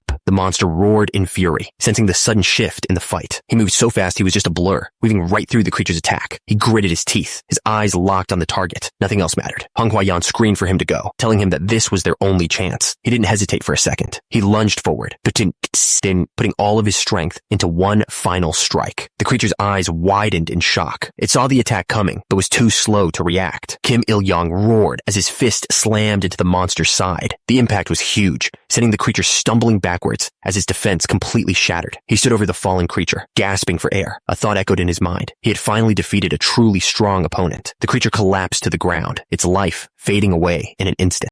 Just then, a system window appeared. He had leveled up, earned the title Dual Class Warrior, and unlocked a new martial arts skill. A wide, brutal grin spread across his face. He had finally achieved it. He stood alone among the bodies and let out a roar of pure joy. This was a dream he couldn't even realize back in the world of martial arts. His teammates watched from a distance, completely stunned. Fighters just stared, clenching his jaw. Fighters just stared, clenching his jaw, at a total loss for words. Manhwa watched him, realizing she had been completely mistaken about his true strength. She thought about her brother, whose fighting style was like a chilling ice storm. But Kim Il-yong was different. His power was like an erupting volcano. Elsewhere, a group of people watched the battle on a screen, completely stunned. They couldn't understand what they were seeing. They wondered how a rookie, who had only awakened a week ago, could possibly have the strength to take down a dark orc. One of the men asked who the young fighter was. His subordinate identified him as Kim Il-yong, the same rookie he'd mentioned before, with a talent for beating F-rank monsters. The boss just scoffed, saying that defeating F-ranks was no big deal. The boss asked if he had a plan to recruit him, reminding the scout that he was told to go all out for Manhwa. The scout admitted he hadn't even contacted the young man yet. His boss was furious, but the scout quickly tried to point out a silver lining. He explained that since no other clans had made contact with him either, at least the playing field was level. This excuse only made his boss angrier. He yelled at the scout for getting paid a fortune just to sit around and wait. He ordered his team to immediately start gathering more information and finding recruits. Elsewhere, a woman thought about Kim Il-yong's past victories. She knew he was special when he took down beetles and orcs, but defeating a dark orc was on a whole other level. Her subordinate told executive director Lee Hani that the competition for recruits would get intense after graduation. She corrected him, saying it would be more like a war. She then predicted that Kim Il-yong's value would likely skyrocket beyond even Manhwa's, which surprised the man.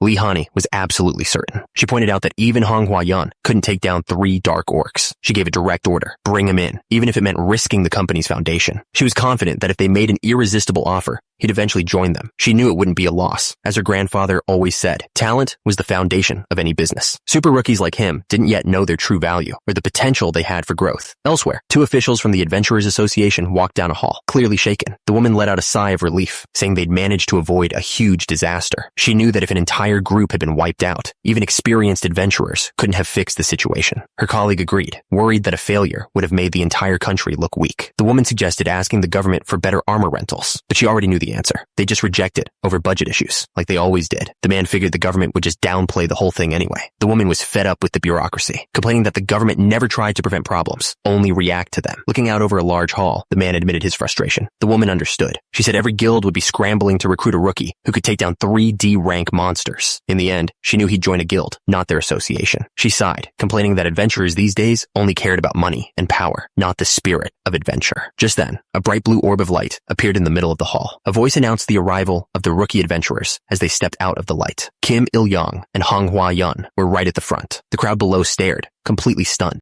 A figure in robes raised his hand, calling out to a healing god for mercy and blessings. A wave of light washed over all the rookies, preparing them for the trial ahead. Kim Il-young watched the healer work on the others. He could tell from their faces that they had no idea how close they'd come to not making it out at all. The healer turned to one of the other rookies, asking about his shoulder. The guy was clearly in a lot of pain. He handed him another potion, explaining that he had to leave. There were other adventurers who were in even worse shape. Kim Il-young looked at the glowing bottle in his hand. He'd heard stories about Pangea's wonders, but seeing this kind of magic up close was something else. He figured with healing this strong, doctors would probably be out of a job soon. Then he took a drink. The potion tasted awful. Just then, a man walked up to him. He called him by name, noting that since he'd passed the trial, he wasn't a rookie anymore. Then he asked him who he really was. The man introduced himself as Kim Mi-young, the director of the Adventurers Association. He told Il-young that he'd already become quite a sensation. Il-young didn't say a word. He knew this kind of attention could mean trouble. After everything that had happened, Il-young finally had a moment to himself. He let out a long sigh, trying to process it all. He couldn't believe he'd just jumped head first into danger like that. He had no idea what he was thinking. He figured it was because of some stupid hero's aura.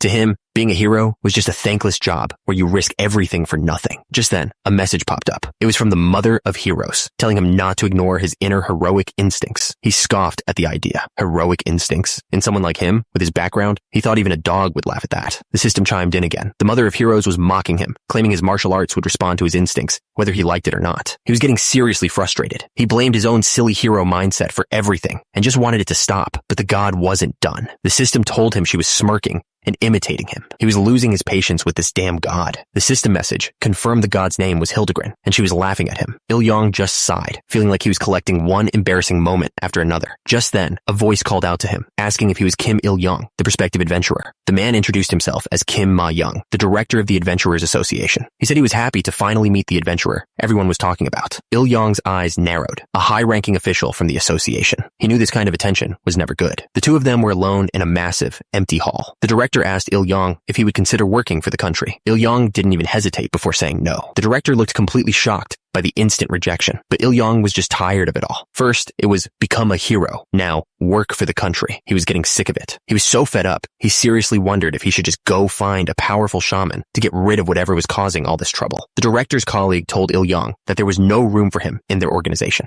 She then asked if he was just going to join a guild instead. They both looked surprised by his silence. The director commented that Il-young was more determined than he expected. Il-young was just thinking about everyone who had ever treated him like a loser. He calmly told them he'd pass. His pride wouldn't let him bow down to people who had looked down on him before. Il-young finished by saying he'd rather just hunt in the wild. To his surprise, the director grinned. He said it had been a while since he'd seen a real man, and that he deserved a reward for it. Il-young had no idea what to make of this. He couldn't figure out why the director suddenly liked him. He wondered if it was because he'd stopped the Dark Orc massacre, or maybe it was because he'd said he didn't need a clan. But he quickly decided there was no pride when it came to free stuff. It was a habit from his days with nothing. So he pointed to the armor he was wearing and asked if he could take that as his reward. The director didn't hesitate. He said he would cover the cost of the equipment personally and assured him it wasn't against any rules. The director told him to accept the armor as a gift to maintain a good relationship with the association. Il-young thought to himself that free stuff was always the right choice. He just added a small warning not to brag too much about it. Il-young simply scoffed. Just then, the director's colleague noticed a group of people approaching. She sighed, saying the restless ones had finally shown up. The director agreed it was time for them to go. He knew things were about to get difficult for Il-young. A whole mob of people in suits was sprinting toward him. They swarmed a corner of the room, and one of them called out, asking why someone was standing in such an awkward place. Il-young looked back. He realized they were all there for him. The crowd erupted. They were all recruiters from different clans, shouting over each other. They promised him a brilliant career, the best rookie development team, and powerful connections if he would just join them. Il-young stood there, completely surrounded. He finally understood what the director meant. This kind of attention was a huge pain. Suddenly, a system window popped up. It was a quest from Hildegren, ordering him to reject every single offer. The reward was a good chunk of experience. He looked at the crowd. Their eyes were practically burning with greed. It felt like they were ready to swallow him whole. His anger grew. These were the same people who wouldn't even give him a second glance in the waiting room. He hadn't forgotten how they treated him. Il-young Il-yang believed in holding grudges and settling them, and the crowd started pushing and shoving, shouting in the chaos. Someone was using a surprising amount of force to get through. A woman finally broke through the mob and held out her hand. She introduced herself as Li Hani, an executive from the Il-shang clan. Il-yang didn't move. He didn't say a word. He just sat there, looking right at her. She was clearly surprised he was just leaving her hanging, but then a smirk appeared on her face. She thought to herself that if he was shocked now, he had no idea what she had planned. The recruiters kept shouting over each other, promising huge contract fees. They all claimed they hadn't realized his true value until now. Il-yang held up his hands to stop the noise. He calmly told them he couldn't understand a thing if everyone talked at once. He announced that he'd only speak with the clans who had contacted him before the trial. The crowd went quiet, confused, wondering who he could possibly be talking about, but he already knew the answer. Not a single one of them had even looked his way. They'd all dismissed him for being a mana zero.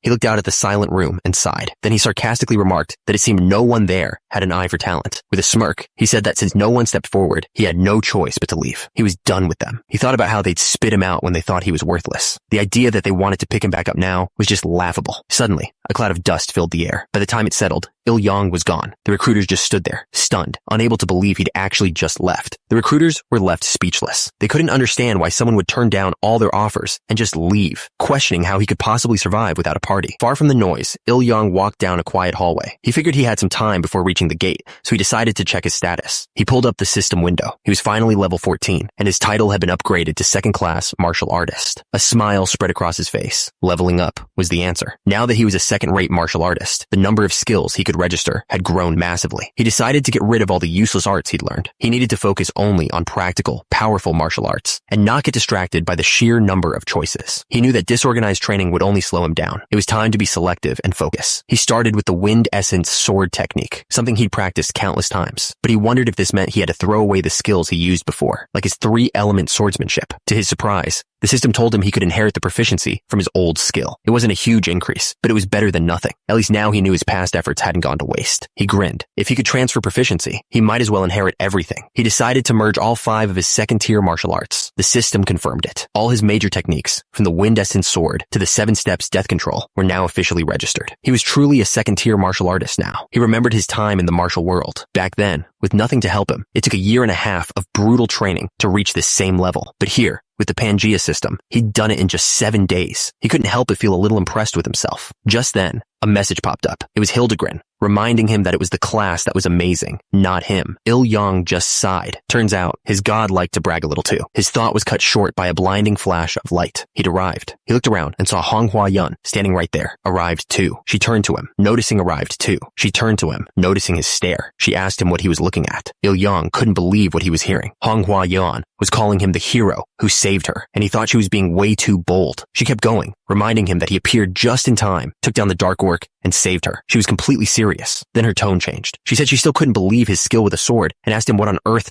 happened during the 7 years he was gone. His face darkened. He remembered the hell he'd survived, explaining that he'd returned after experiencing the filthiest parts of another world. To him, a hero's life wasn't glorious. It was like walking through mud. He said the word hero was the last thing that described him. He was just a swordsman, driven by money and profit, and that's what a hero really is. But she didn't seem to get it at all. She just smiled, figuring he was just too embarrassed to brag about his good deeds, and was pretending to be cold. She was totally convinced that he'd appear out of nowhere to save someone in danger, no matter where he was. Il-yang couldn't believe it. She had him completely wrong. She changed the subject then. She'd heard he was rejecting all the recruitment offers from the clans and wanted to know if he was okay. Il-yang just smirked. He told her he was fine and that he definitely didn't need a clan's protection. He looked away, his expression turning bitter. He couldn't stand how their attitudes changed in an instant. Thinking about how they'd ignored him before still made him furious. He said his motto was simple: repay kindness, but carve resentment into stone. That's when Manhwa asked him directly if he'd be interested in joining her family's clan. He didn't even let her finish. He knew exactly what she was going to offer: a small elite group with almost no profit sharing. He wasn't interested, but she wasn't giving up that easily. She grabbed his arm, trying to get him to listen. She laid out the terms. They wouldn't collect any of his profits. They wouldn't mess with his business, and all he had to do was show up. It was an incredible offer. She kept pushing, getting closer. Il-yang was starting to look really uncomfortable. Finally, he shouted that he still wasn't interested. He sighed, then admitted the real reason. He just doesn't like having anyone above him. Manhwa asked why he cared so much about being on top. He explained that he'd been pushed around his entire life. He told her that in the martial arts world, there were countless masters who could crush him instantly. He was done with that life. He'd rather be the head of a snake than the tail of a dragon. She had an idea. If he didn't want to follow anyone, why not just create his own clan and become the leader himself? Il-yang admitted he'd think about it. He joked that if he did, she should join and bring her shield-using friend along. They both laughed. agreeing to think about it. Suddenly, a huge ball of light exploded in front of them. Someone shouted that it was opening. This was the entrance to a mysterious otherworld, just like something out of a fantasy novel. It was a place where danger was certain, but overcoming it meant great wealth and fame. The director stepped forward and addressed the crowd. He announced that their test was over. They were all now full-fledged adventurers, standing before the world of Pangea. He warned them that there would be adventures and crises waiting for them, but he truly believed they could overcome anything. The director's voice boomed, making sure everyone knew that Il-yong had defeated a dark orc all by himself. Suddenly, every eye in the hall was on him. Il-yong hated it. He didn't want this kind of attention from anyone, especially not from a crowd of strangers sizing him up. With one last powerful shout, the director gave his final command. He told them that Pangea was waiting. The crowd erupted, rushing towards the portal of light. Manhwa turned to Il-yong, telling him it was their turn to go. A message popped up from someone called the Mother of Heroes, trying to encourage him. But Il-yong didn't need it. He was going anyway. He remembered something an old friend once said. An adventurer's job is simple. They go on adventures. And that's what this was all about. Facing the risks, enduring the challenges, and in return, getting all the wealth and honor you could handle. He was ready for crossing into the new dimension, felt like sinking endlessly into a deep ocean. He felt a chilling sensation as he finally opened his eyes. And there it was. A huge, new world was waiting for him. Someone asked if he was okay. Turns out, Manhwa was the one who was really sick. He figured the dimensional travel caused some serious nausea for most people. She was clearly in no shape to be worrying about anyone else. He couldn't hide his disgust at the whole situation. He tried to help by patting her on the back. She thanked him, but admitted that it was only making her feel worse. She couldn't understand how he was perfectly fine. He just shrugged, saying he didn't know why. He admitted to himself that he felt a little dizzy, but nothing like this. Looking around, he saw all the other adventurers were sick on the ground. Then a message from the Mother of Heroes reminded him about his level and stats. That's when it clicked. His high physical stats gave him better balance. Manhwa, being a mage, probably had terrible physical stats, which is why she was hit so hard. For a second, he thought she should have picked a better class, but then he figured she probably chose the best one for her. Just then, a man flanked by 2 guards stepped forward. He formally welcomed the new adventurers to the city of Illidel,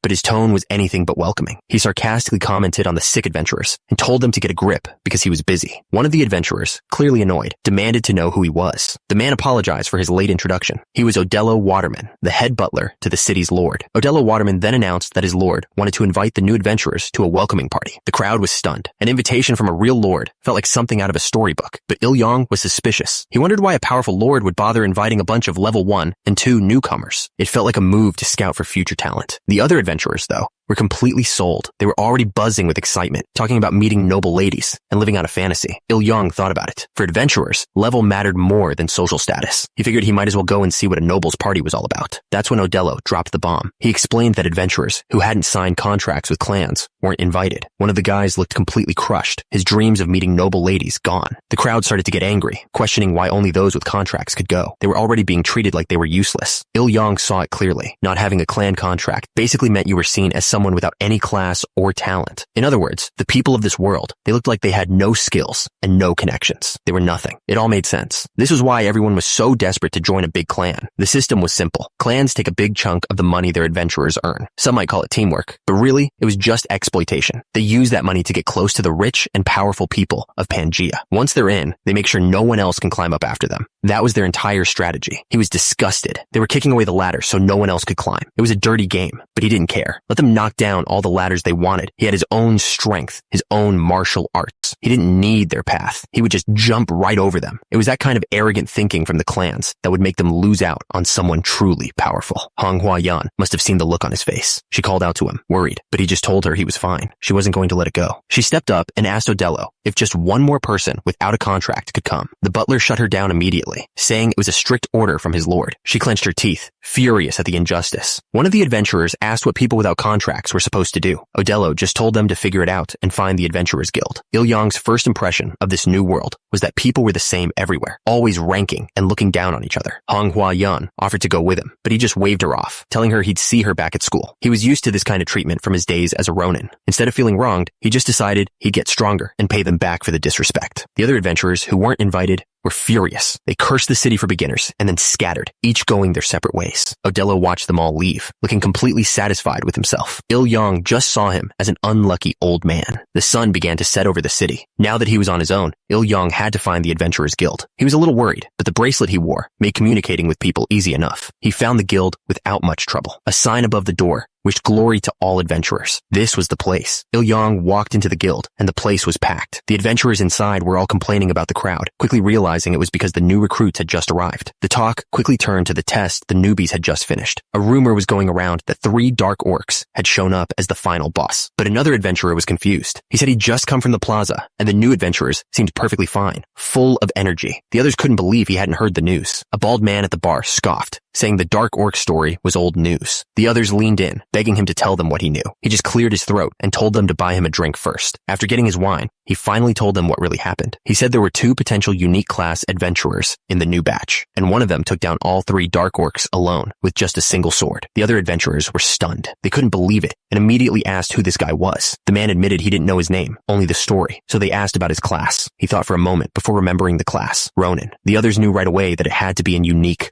class. They were instantly jealous. They all agreed. And unique class was basically a cheat. Turns out, Il-yang had been listening the whole time. He sighed, thinking that rumors really do spread faster than a person can walk. His story had arrived at the guild before he did. Il-yang scanned the room, just as he expected for a beginner's city. It was full of low-level adventurers. The strongest people he could see were only D rank. He walked up to a woman at the counter, but she just gave him an annoyed look and asked who he was. She muttered to herself about the terrible service. Il-yang told her he was a new adventurer and that some rude old man had sent him over. The woman's expression changed to a smirk. She knew exactly who he meant and seemed to find it funny that Il-yang had been bossed around by him, but their conversation wasn't private. A few other adventurers overheard and started whispering. They thought it was funny that the new guy had gotten yelled at by the butler right after arriving. They started laughing out loud, clinking their glasses together while making fun of him. That was it for Il-yang. He glared at them, his voice low and angry, asking if they were enjoying themselves at his expense. The woman at the counter told him to just ignore them. She explained that fighting monsters all the time had made their personalities a bit strange, but they weren't really bad people. Il-yang seemed to let it go. He looked around the crowded guild and asked if it was always this busy. Before she could answer, another adventurer spoke up. He explained that it was the monster wave season, a time of year when monsters become much more active. The adventurer explained that the monster waves were like an annual event. They always stormed in whenever new adventurers arrived, but they were mostly weak, low-rank monsters that were easy to handle. But others in the guild were worried. They'd heard predictions that this wave would be unusually large. The whole room was filled with arguments and loud talk, and eventually, the topic turned to Il-yang. They started comparing each other to that Ronin guy, not realizing he was standing right there, listening to every word. The woman at the counter cut through the noise. She told the newcomer that since he was here, he might as well register, and asked for his name and class. That got everyone's attention. The adventurers at the tables started placing bets on what his class could be. They guessed he was a porter, or maybe a tanker. One guy even bet gold that he was a warrior, ignoring them completely. He looked at the woman and calmly gave his name, Kim Il-yang. He explained that the name came from a dream his mother had before he was born. In it, a dragon was flying to the heavens, but she was sad because the dragon wasn't holding a special jewel, which meant it couldn't truly become immortal. He looked up with a slight smile. He told her that he had finally gotten that jewel. Then he made his declaration to the whole room. His class was Ronin. The entire guild went quiet. Every adventurer stopped what they were doing and just stared. He said it again, just to make sure everyone heard. His class was Ronin. The adventurers looked at each other, completely stunned. They couldn't believe what they were hearing. The woman at the counter was sweating, her eyes wide. She stammered, asking him to repeat what he just said. Il-yang was getting annoyed. He repeated it one more time, his voice sharp, telling her he said Ronin. That's when one of the adventurers remembered something. He asked if Il-yang was the one who took down the dark orc. The receptionist cut in. She explained that for the registration to be official, she needed to see his info window as proof, so he showed it to her. The blue window glowed, clearly displaying his name, Kim Il-yang, and his class, Ronin. It was real. Suddenly, one of the adventurers who'd been making fun of him put it all together. He excitedly asked Il-yang to tell them the story about the dark orc. Il-yang was not enjoying this. The sudden attention from everyone in the room was overwhelming. Another man spoke up, looking skeptical. He asked that if Il-yang really had such a unique class, why wasn't he given a title from the castle? Why was he still hanging around a place like this? Il-yang explained that titles like that were only for high-ranking members of a clan. He told them he hadn't signed a contract with anyone. The adventurers were stunned. They couldn't believe someone who had taken down 3 dark orcs hadn't been signed to a clan yet.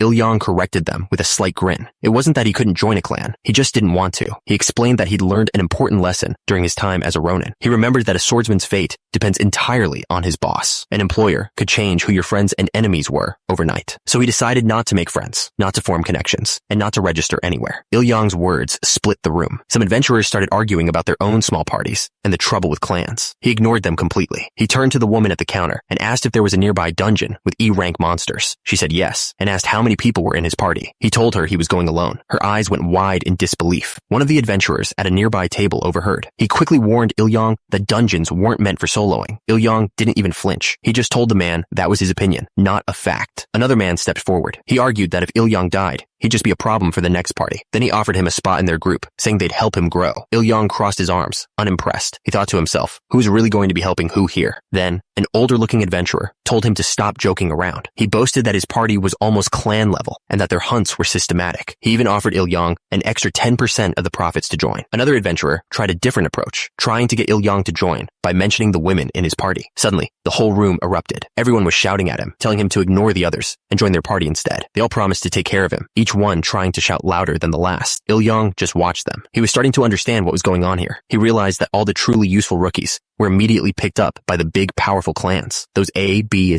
and C rank groups got their pick of the best talent, leaving nothing for anyone else. So the ones left behind, the E rankers with less useful classes, had to scrape by, farming dungeons without much hope. But today, a talented stray had wandered into their territory, and that stray was him. He knew that because he didn't belong to any clan, they all thought he was up for grabs, but he found it almost funny. They really thought he would join their little groups. He ignored all of them and asked if there was an E rank dungeon nearby that could fit about 6 people. One of the adventurers looked at him, confused. He asked if Il-yang was really planning to go alone. Il-yang asked if there was a rule against it. The adventurer was speechless. He explained that while it wasn't forbidden, nobody did it because it was a death sentence. Il-yang's response was simple. He told them it wasn't a problem because he could handle the work of 6 people all by himself. The adventurer couldn't take it anymore. He yelled in frustration, telling him how dangerous that was, but his words were completely ignored. Another adventurer stepped forward, trying to talk some sense into him. He told Il-yang to stop being arrogant and just join their party. Il-yang completely ignored him and just asked for the location of the Rocky Mountain dungeon. The receptionist sighed and gave him the directions. The man gave him one last look, asking if he was absolutely sure he wanted to do this. Il-yang just gave a thumbs up. He promised he'd be back before it got dark. And with that, he left the guild and headed for the mountains. The path was empty and quiet, just him and the wind. He thought about all the noble lords and chosen adventurers having their parties. While they were all celebrating, he was out here, ready to work. He was confident. This was his chance to level up at lightning speed. As he walked, he noticed footprints. His old survival skills kicked in, and he could tell from the tracks that some wore heavy armor, while others were barely equipped at all. He realized another party was somewhere ahead of him, and there was only one reason anyone would climb this dangerous mountain: to conquer the E-rank dungeon. The trail was easy enough to follow. He knew the footprints would lead him right to it. The landscape grew darker and more jagged, and then he saw it. A glowing light between the peaks, the dungeon entrance. And just as he suspected, there was a party of adventurers already standing at the dungeon's entrance.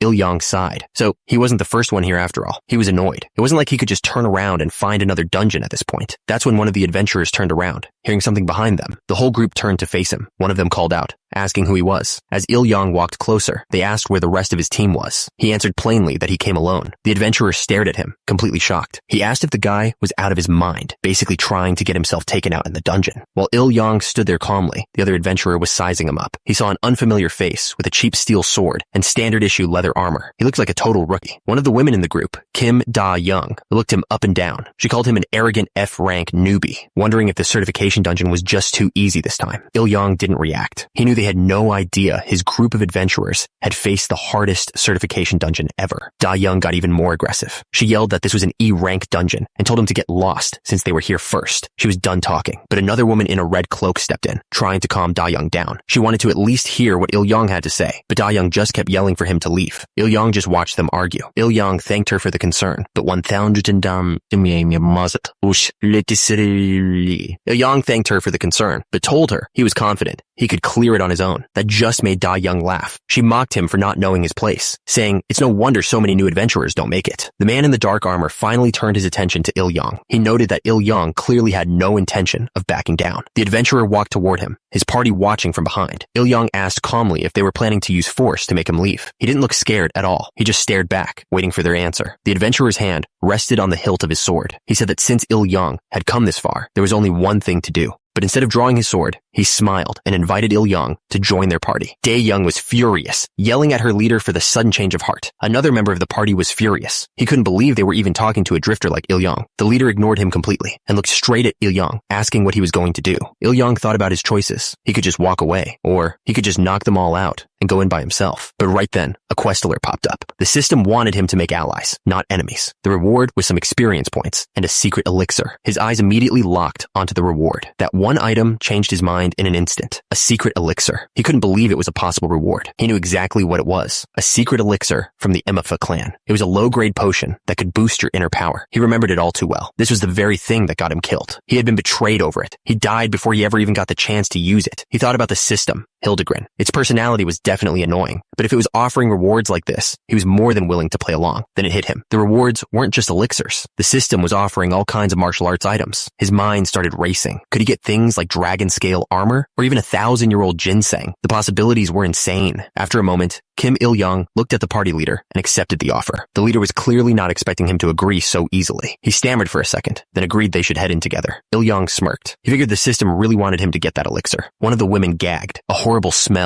One of the women gagged. A horrible smell. One of the women gagged. A horrible smell filled the air. The party leader explained that it was waste, used by monsters to mark their territory. The woman looked even more disgusted, realizing the walls were covered in it. Il-young looked around, realizing the cave was way bigger on the inside than it seemed from the entrance. But not everyone was focused on the dungeon. One of the women was shooting him a dirty look. She was furious that with him here, they'd have to split all the rewards 7 ways. Another guy started complaining too, annoyed that they had to drag a rookie along. The party leader walked over and told him to just ignore them. Il-young replied that he wasn't bothered at all. He asked why they were so on edge, and she leaned in, telling him it was kind of a secret. Turns out, the others who were complaining couldn't get into any other parties, so their leader felt bad for them and let them join. She told Il-young not to let their attitude get to him. Il-young just nodded, telling her not to worry. He promised he would pull his own weight, but in his head, he knew he could do the work of all 6 of them combined. As they walked deeper into the cave, the leader realized they hadn't properly introduced themselves. She introduced herself as Lee Dasam, a 29-year-old healing priestess. Il-young just stared, a little thrown off by her energy. Il-young decided to ask her about what she'd mentioned before. He wanted to know the real reasons the others couldn't find a party. She hesitated, then admitted it was because of some bad rumors. Rumors? That definitely got his attention. He waited for her to explain. Lee Dasam leaned in, telling him this was also a secret. She started with Kim Da-young. Apparently, she'd lost a rare artifact that held lightning magic in her previous party. Since her class was a thief, the story made everyone suspicious of her. Il-young understood immediately.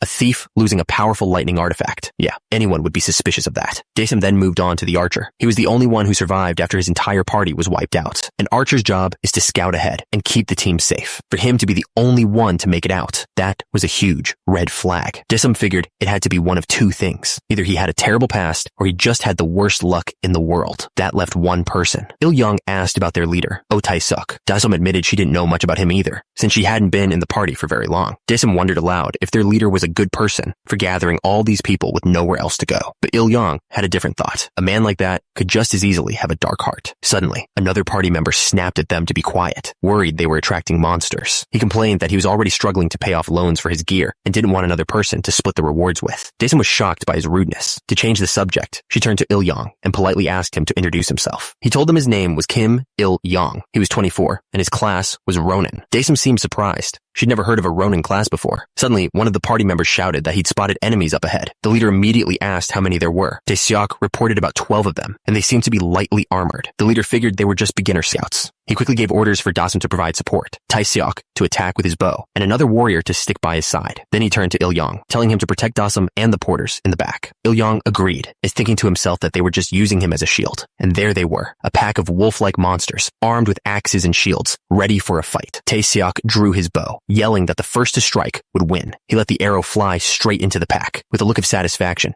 he confirmed his first hit. 1 down. Taking 1 down didn't scare them. It just made the rest of the pack furious. They let out a massive roar, their eyes glowing with hate, and then they charged, all at once. The party leader looked back in alarm. 1, 2, 3, 4, 5, 6, 7, 8, 9... The party leader looked back in alarm. 1, 2, 3, 4, 5, 6, 7, 8, 9, 0, 2, 3, 2, 4, 5, 7, 8, 9, 2, 3, 7, 9, 3, 5, 7, 8, 9, 3, 4, 5, 7, 8, 9, 2, 4, 7, 8, 9, 5, 7, 8, 9, 2, 4, 7, 8, 9, 3, 7, 9, 4, 3, 7, 8, 9, 3, 7, 8, 9, 9. Barely managed to block a heavy blow from one of the beasts. His teammate was completely surrounded, fighting desperately with her daggers. Suddenly, a blast of dark energy shot through the air, hitting one of the monsters right in the face. But the attack only made the leader of the pack angrier. It let out a roar, and the rest of them surged forward. That's when another group arrived. The leader looked over the chaos and calmly stated that 2 of the other adventurers were already down. Without hesitation, one of them moved. A blade shot out, and the creature screamed in pain as it was struck down. One of the adventurers, a big guy with an axe, was struggling to hold the line. His teammate yelled at him, furious that he hadn't worn better armor for a fight like this. The axe wielder shot back. The chainmail wasn't cheap, and he didn't have the money for it. Their argument was cut short as another monster lunged forward, forcing them to defend. Seeing the front line struggling, the party's healer, Lee Dasam, began to chant. She finished the spell, unleashing a wave of healing energy. A massive cross of glowing light appeared above the battlefield, washing over everyone. The axe-wielder grinned as he felt his wounds closing up. He quickly called out his thanks to Daesum. With their wounds healed, the party's frontline fighters pushed forward with new energy. They moved like a well-oiled machine, cutting through the monsters with ease. Il-yang watched from the back. He realized their skill level was completely different from the novice adventurers he'd met before. So this was what it was like to be in a party with veteran E-rank adventurers. He didn't even have to move. The mission was progressing, and he was getting experience points just for standing there. A system window confirmed it. He had to admit, this party plaything wasn't so bad after all. He figured he could just keep reaping the benefits. But then he noticed something ahead. A new group of monsters appeared from the shadows. They looked much stronger than the ones the party had been fighting. These new monsters were completely different. They were huge, muscular wolfmen, and they charged forward like a wave. The party's frontline fighters were getting overwhelmed. The sounds of battle filled the cave. The creatures were fast and brutal, tearing right through the party's defenses. One of the adventurers yelled that they couldn't let any of them get past the front line, but it was already too late. The party's healer, Lee Dasam, was in the back, focused on casting her spells. She was completely unprotected, and that's when Il-yang realized how smart these creatures were. They were ignoring the tanks and going straight for the priestess while she was busy healing. He watched it all happen with a small smile. He had to admit, for a bunch of monsters, it was a brilliant decision. Their plan would have worked perfectly if he hadn't been there. Il-yang stepped forward, his blade ready. The party's healer, Lee Dasam, was in the back, focused on casting her spells. The party's healer, Lee Dasam, was in the back, focused on casting her spells. She was completely unprotected, and that's when Il-yang realized how smart these creatures were. They were ignoring the tanks and going straight for the priestess while she was busy healing. He watched it all happen with a small smile. He had to admit, for a bunch of monsters, it was a brilliant decision. Their plan would have worked perfectly if he hadn't been there. Il-yang stepped forward, his blade ready. The wolfmen didn't hesitate. They charged forward in a single, brutal wave, aiming straight for the healer. Daesum was frozen in fear. One of her teammates screamed for her to run, but she couldn't move. Il-yang, however, just watched them come. He remembered an old saying he'd heard a long time ago. A mad dog just needs a good beating. He decided it was time to put them down. Without another thought, he exploded into motion. A smirk crossed his face as he unleashed his technique, the 18 windless strikes. He moved so fast, he was just a blur, cutting through the pack. He thought to himself that it was only natural for a dog to bite a person, and just as natural to be put down for it. He followed up with the first form of his wind-cutting sword technique, Swift Strike. The creature in front of him was torn apart instantly. The whole point of the move was a single, perfect strike, powered by the pure joy of the fight. His attack didn't scare them. It just made them angrier. Downside was that a sword could easily break after just a few swings. He moved like a blur, his blade flashing through the dark. He was completely surrounded. He knew that if a warrior's moves were read by their opponent, they were as good as dead. He struck another one down before it could even react. The other creatures froze, shocked by his speed. He cut through the pack in an instant, leaving nothing but broken bodies behind him. But then, something he didn't expect happened. One of the creatures caught his blade in its teeth. For a moment, even Il-yang was surprised. The creature growled, thinking it had him trapped. It told him he'd made a grave mistake. But Il-yang just smirked. He grabbed the monster's jaw with his bare hand and twisted hard. The creature screamed in agony. With a sickening crack, his fist smashed into the monster's face. He didn't stop there. He just kept hitting it over and over with his bare hands. The other adventurers just stared, completely stunned. They couldn't believe he was beating an E-rank monster down like a dog with just his fists. The creature roared in pain, but the punches just kept coming.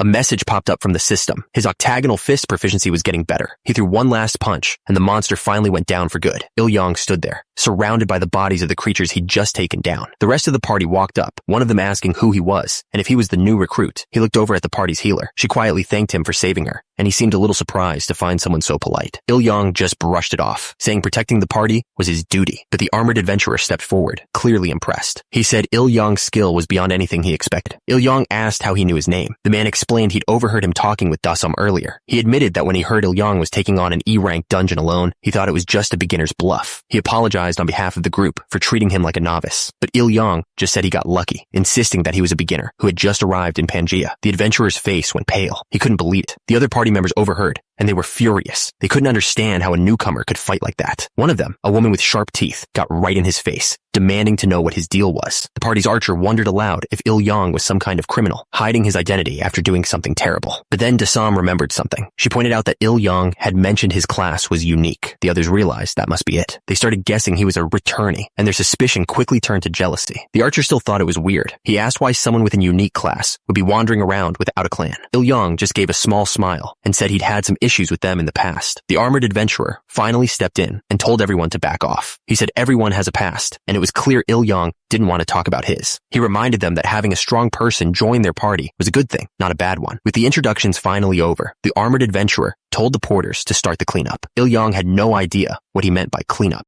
The cave was quiet for a moment. That's when he saw them. Two men were busy taking apart the monster bodies. Il-yang asked if the bodies were actually worth anything. The adventurer explained that the creatures contain a small amount of mana, which could be used to forge new armor and weapons. He then pointed out the null teeth, saying they could be used for magic or potions. It all started to make sense to Il-yang. This was why they looted the bodies. Il-yang looked down at his own sword and asked if there was a difference between gear made on Earth and gear from Pangea. The adventurer admitted that Earth-made equipment was much nicer, but it had one big problem. It was expensive. He explained that gear from Pangea could be smelly and uncomfortable, but for most adventurers, it was all they could afford. The adventurer finished by saying that the absolute best gear, legend rank and above, could only be made in Pangea. He said people on Earth just weren't skilled enough to create it yet. Il-yang was still thinking about that legend rank gear. Suddenly, one of the porters cleaning the bodies stopped. The adventurer noticed right away and asked him what he'd found. Embedded in the monster's chest was a glowing blue crystal. The porter was stunned. It was a mana stone. Party members couldn't believe their eyes. Il-yang recognized it immediately. It was a real mana stone. The others were already celebrating. They saw it as a huge payday, a complete jackpot. The archer, however, was more focused. He asked the party leader what grade he thought the stone was. The leader held the stone up, looking at it carefully. He explained that the particles inside were small and few, meaning it was probably the lowest grade. The others didn't seem to mind, pointing out that even the cheapest one was worth a fortune. But the archer was uneasy. He said mana stones shouldn't even be in an E-rank dungeon. One of the women told him to relax and just think about the money, but the archer wouldn't let it go. He warned them that a low-level monster dropping a mana stone could be a sign of a dungeon break. Another hunter had clearly heard enough. Comment had clearly hit a nerve, while the comment had clearly hit a nerve. While the others argued, Daesum turned to Il-yang. She asked him what a dungeon break was. Daesum started to explain. She said that sometimes the dungeon master's power grows stronger. When that happens, the dungeon fills with magic, making the monsters inside more powerful and numerous. If it gets too strong, she warned, the monsters will burst out and attack the city. Il-yang didn't get it. He asked why they couldn't just destroy the dungeon before it explodes. The archer stepped in to answer. He explained that even if they destroy a dungeon, the master's power just makes it reappear somewhere else. It was better to leave them in one place so they could be managed. Il-yang looked over and saw the two of them were still going at it. The archer was clearly not happy. The archer turned to Il-yang. He asked if he'd noticed anything strange, explaining that monsters with mana stones can sometimes evolve. Il-yang just said he wasn't sure, since he took it down in a single hit. Il-yang asked if there was a problem. The archer told him not to worry about it, but Il-yang understood the implication now. An E-rank monster evolving into a D-rank was a very bad sign. The party leader had heard enough. He told everyone to get back into formation so they could move forward. As they walked deeper into the cave, the archer couldn't shake the feeling that something was seriously wrong.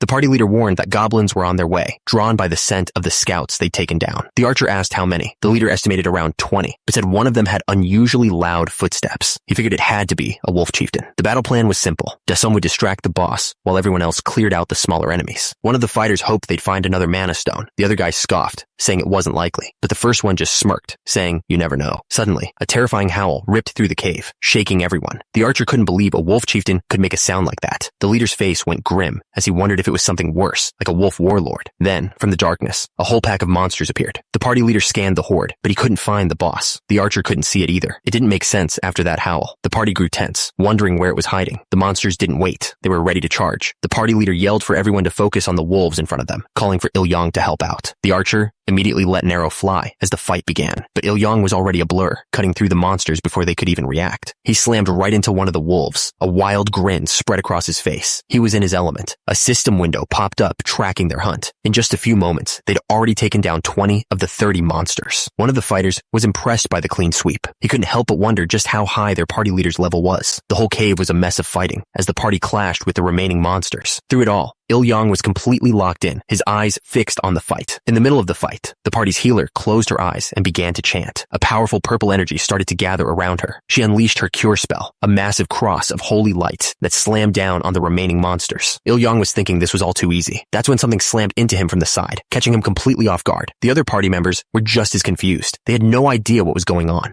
A massive wolf-like creature. Bigger than a massive wolf-like creature. Bigger and meaner than anything they'd faced before. The party started to panic. One of them realized it wasn't a wolf chieftain, but a wolf warlord. A monster that had no business being in an E-rank dungeon. Another connected the dots, shouting that the mana stone must have caused this. The warlord let out a terrifying roar. For the first time, Il-yang looked genuinely concerned. The creature was huge. A wolf warlord, and it stared them down from the darkness. Its size alone was enough to tell them this fight would be on a whole different level. The wolf warlord let out a low growl. its sharp teeth on full display. One of the fighters realized it had appeared right after the healer's spell. The archer put it together. The monster had some kind of invisibility skill, and he warned everyone to be on guard. The warlord roared that it would tear them apart. With a final shout for everyone to dodge, it lunged forward in a blur. It slammed into the ground where they had been standing, shattering the rock. The party barely managed to leap out of the way. One of the fighters warned that even a glancing blow could be fatal, but Il-yang cut her off, telling her to stop talking and just fight. As the creature growled again, Il-yang spotted something. There was no armor protecting the area above its neck. He'd never seen a monster with a weak point like that.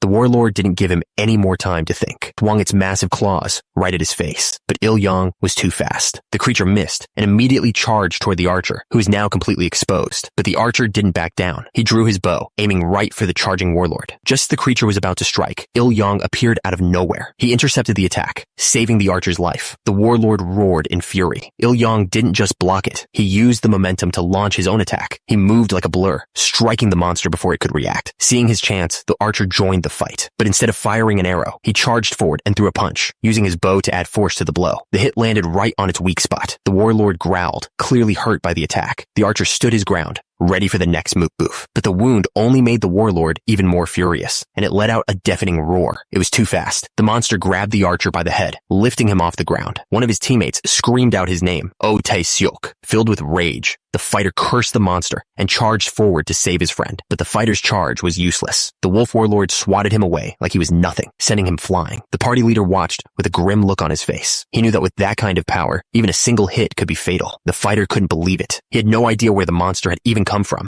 The warlord let out a furious roar, ready to strike again. That's when Il-yang moved. He launched himself into the air, his sword glowing as he unleashed his one-flash wind slash. In its rage, the monster had made a huge mistake. It had left its weak spot, the neck, completely exposed. Il-yang saw the opening instantly. For a master of the swift sword, a mistake like that was a death sentence. He twisted his body midair, driving his foot straight into the warlord's neck with incredible force. The kick connected with a sickening crunch. It wasn't just a simple attack. It was pure force, aimed right at the weak spot. The blow sent the massive creature stumbling back. Il-yang landed gracefully, already preparing for his next move. The warlord slammed into the cave wall, and the whole place shook as rocks and dust exploded everywhere. Through the dust, the monster looked up. It let out a confused growl, unable to understand what had just happened. But Il-yang just stood there, calmly, watching. He smirked, taunting the beast. This, he explained, was the power of a true martial artist. The taunt worked. The wolf warlord pushed itself up, its eyes burning with pure rage. It let out a final, terrifying roar. It was done playing around. But just when they thought the fight was over, the bodies of the wolves on the ground started to twitch. Dark energy was crackling all over them. One of them let out a piercing shriek. This wasn't a wolf anymore. It was something else entirely. Il-yang couldn't believe his eyes. Every single wolf they had taken down was getting back up. The whole cave was now filled with these undead monsters. The undead horde didn't waste any time, and they charged straight for the party. One of the fighters realized these weren't like any undead he knew. This was something different. The party leader figured it out. There had to be a necromancer nearby, turning them into undead. He yelled for Dasum to bless their weapons immediately. Dasum closed her eyes and began to pray, gathering holy power in her hands. A massive cross of light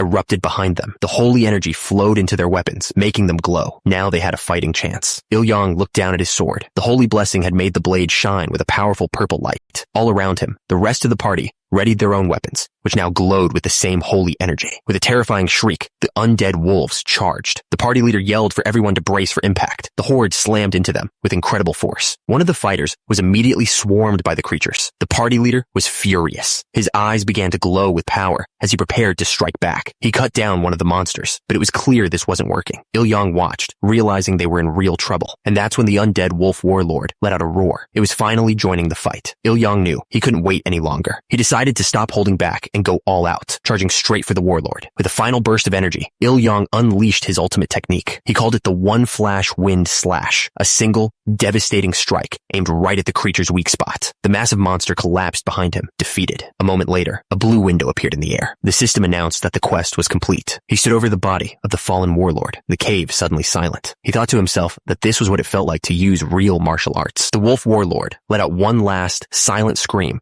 before its body went completely still. A small smile played on Il-yang's lips. The fight was over. The scene felt strangely familiar, reminding him of his time in the Miram world. He thought about the only real difference. Back then, the bodies on the ground were human. One of his party members stared in disbelief, wondering how a sword could move that fast. He realized it must have been the swift strike skill. With the warlord gone, a strange thing started to happen. All across the cave, the undead wolves began to crumble into dust. The fighter turned, his eyes wide with surprise as he watched the entire horde just fall apart. He finally understood. The necromancer controlling them must have been a spellcaster. With the leader gone, the curse was broken. The fighter explained that this kind of control curse usually loses its power when the caster is taken down. The party leader turned to Il-yang, thanking him for his help. Il-yang just smiled, saying it was nothing. He told them that party members should always help each other out, but he couldn't shake a strange feeling. For 1,000 demon leader, that wolf had seemed kind of weak. He thought about how easily they'd won, especially considering how panicked the rest of the group had been. That's when one of the other party members called out to him, a bit nervously. Il-yang turned to her, arms crossed, and just told her to spit it out. She was trying to thank him for saving her, but she was so flustered she couldn't get the words out. The other warrior just stood there, smiling at the whole thing. She got frustrated with herself for being so awkward. Il-yang finally realized she was just trying to say thanks.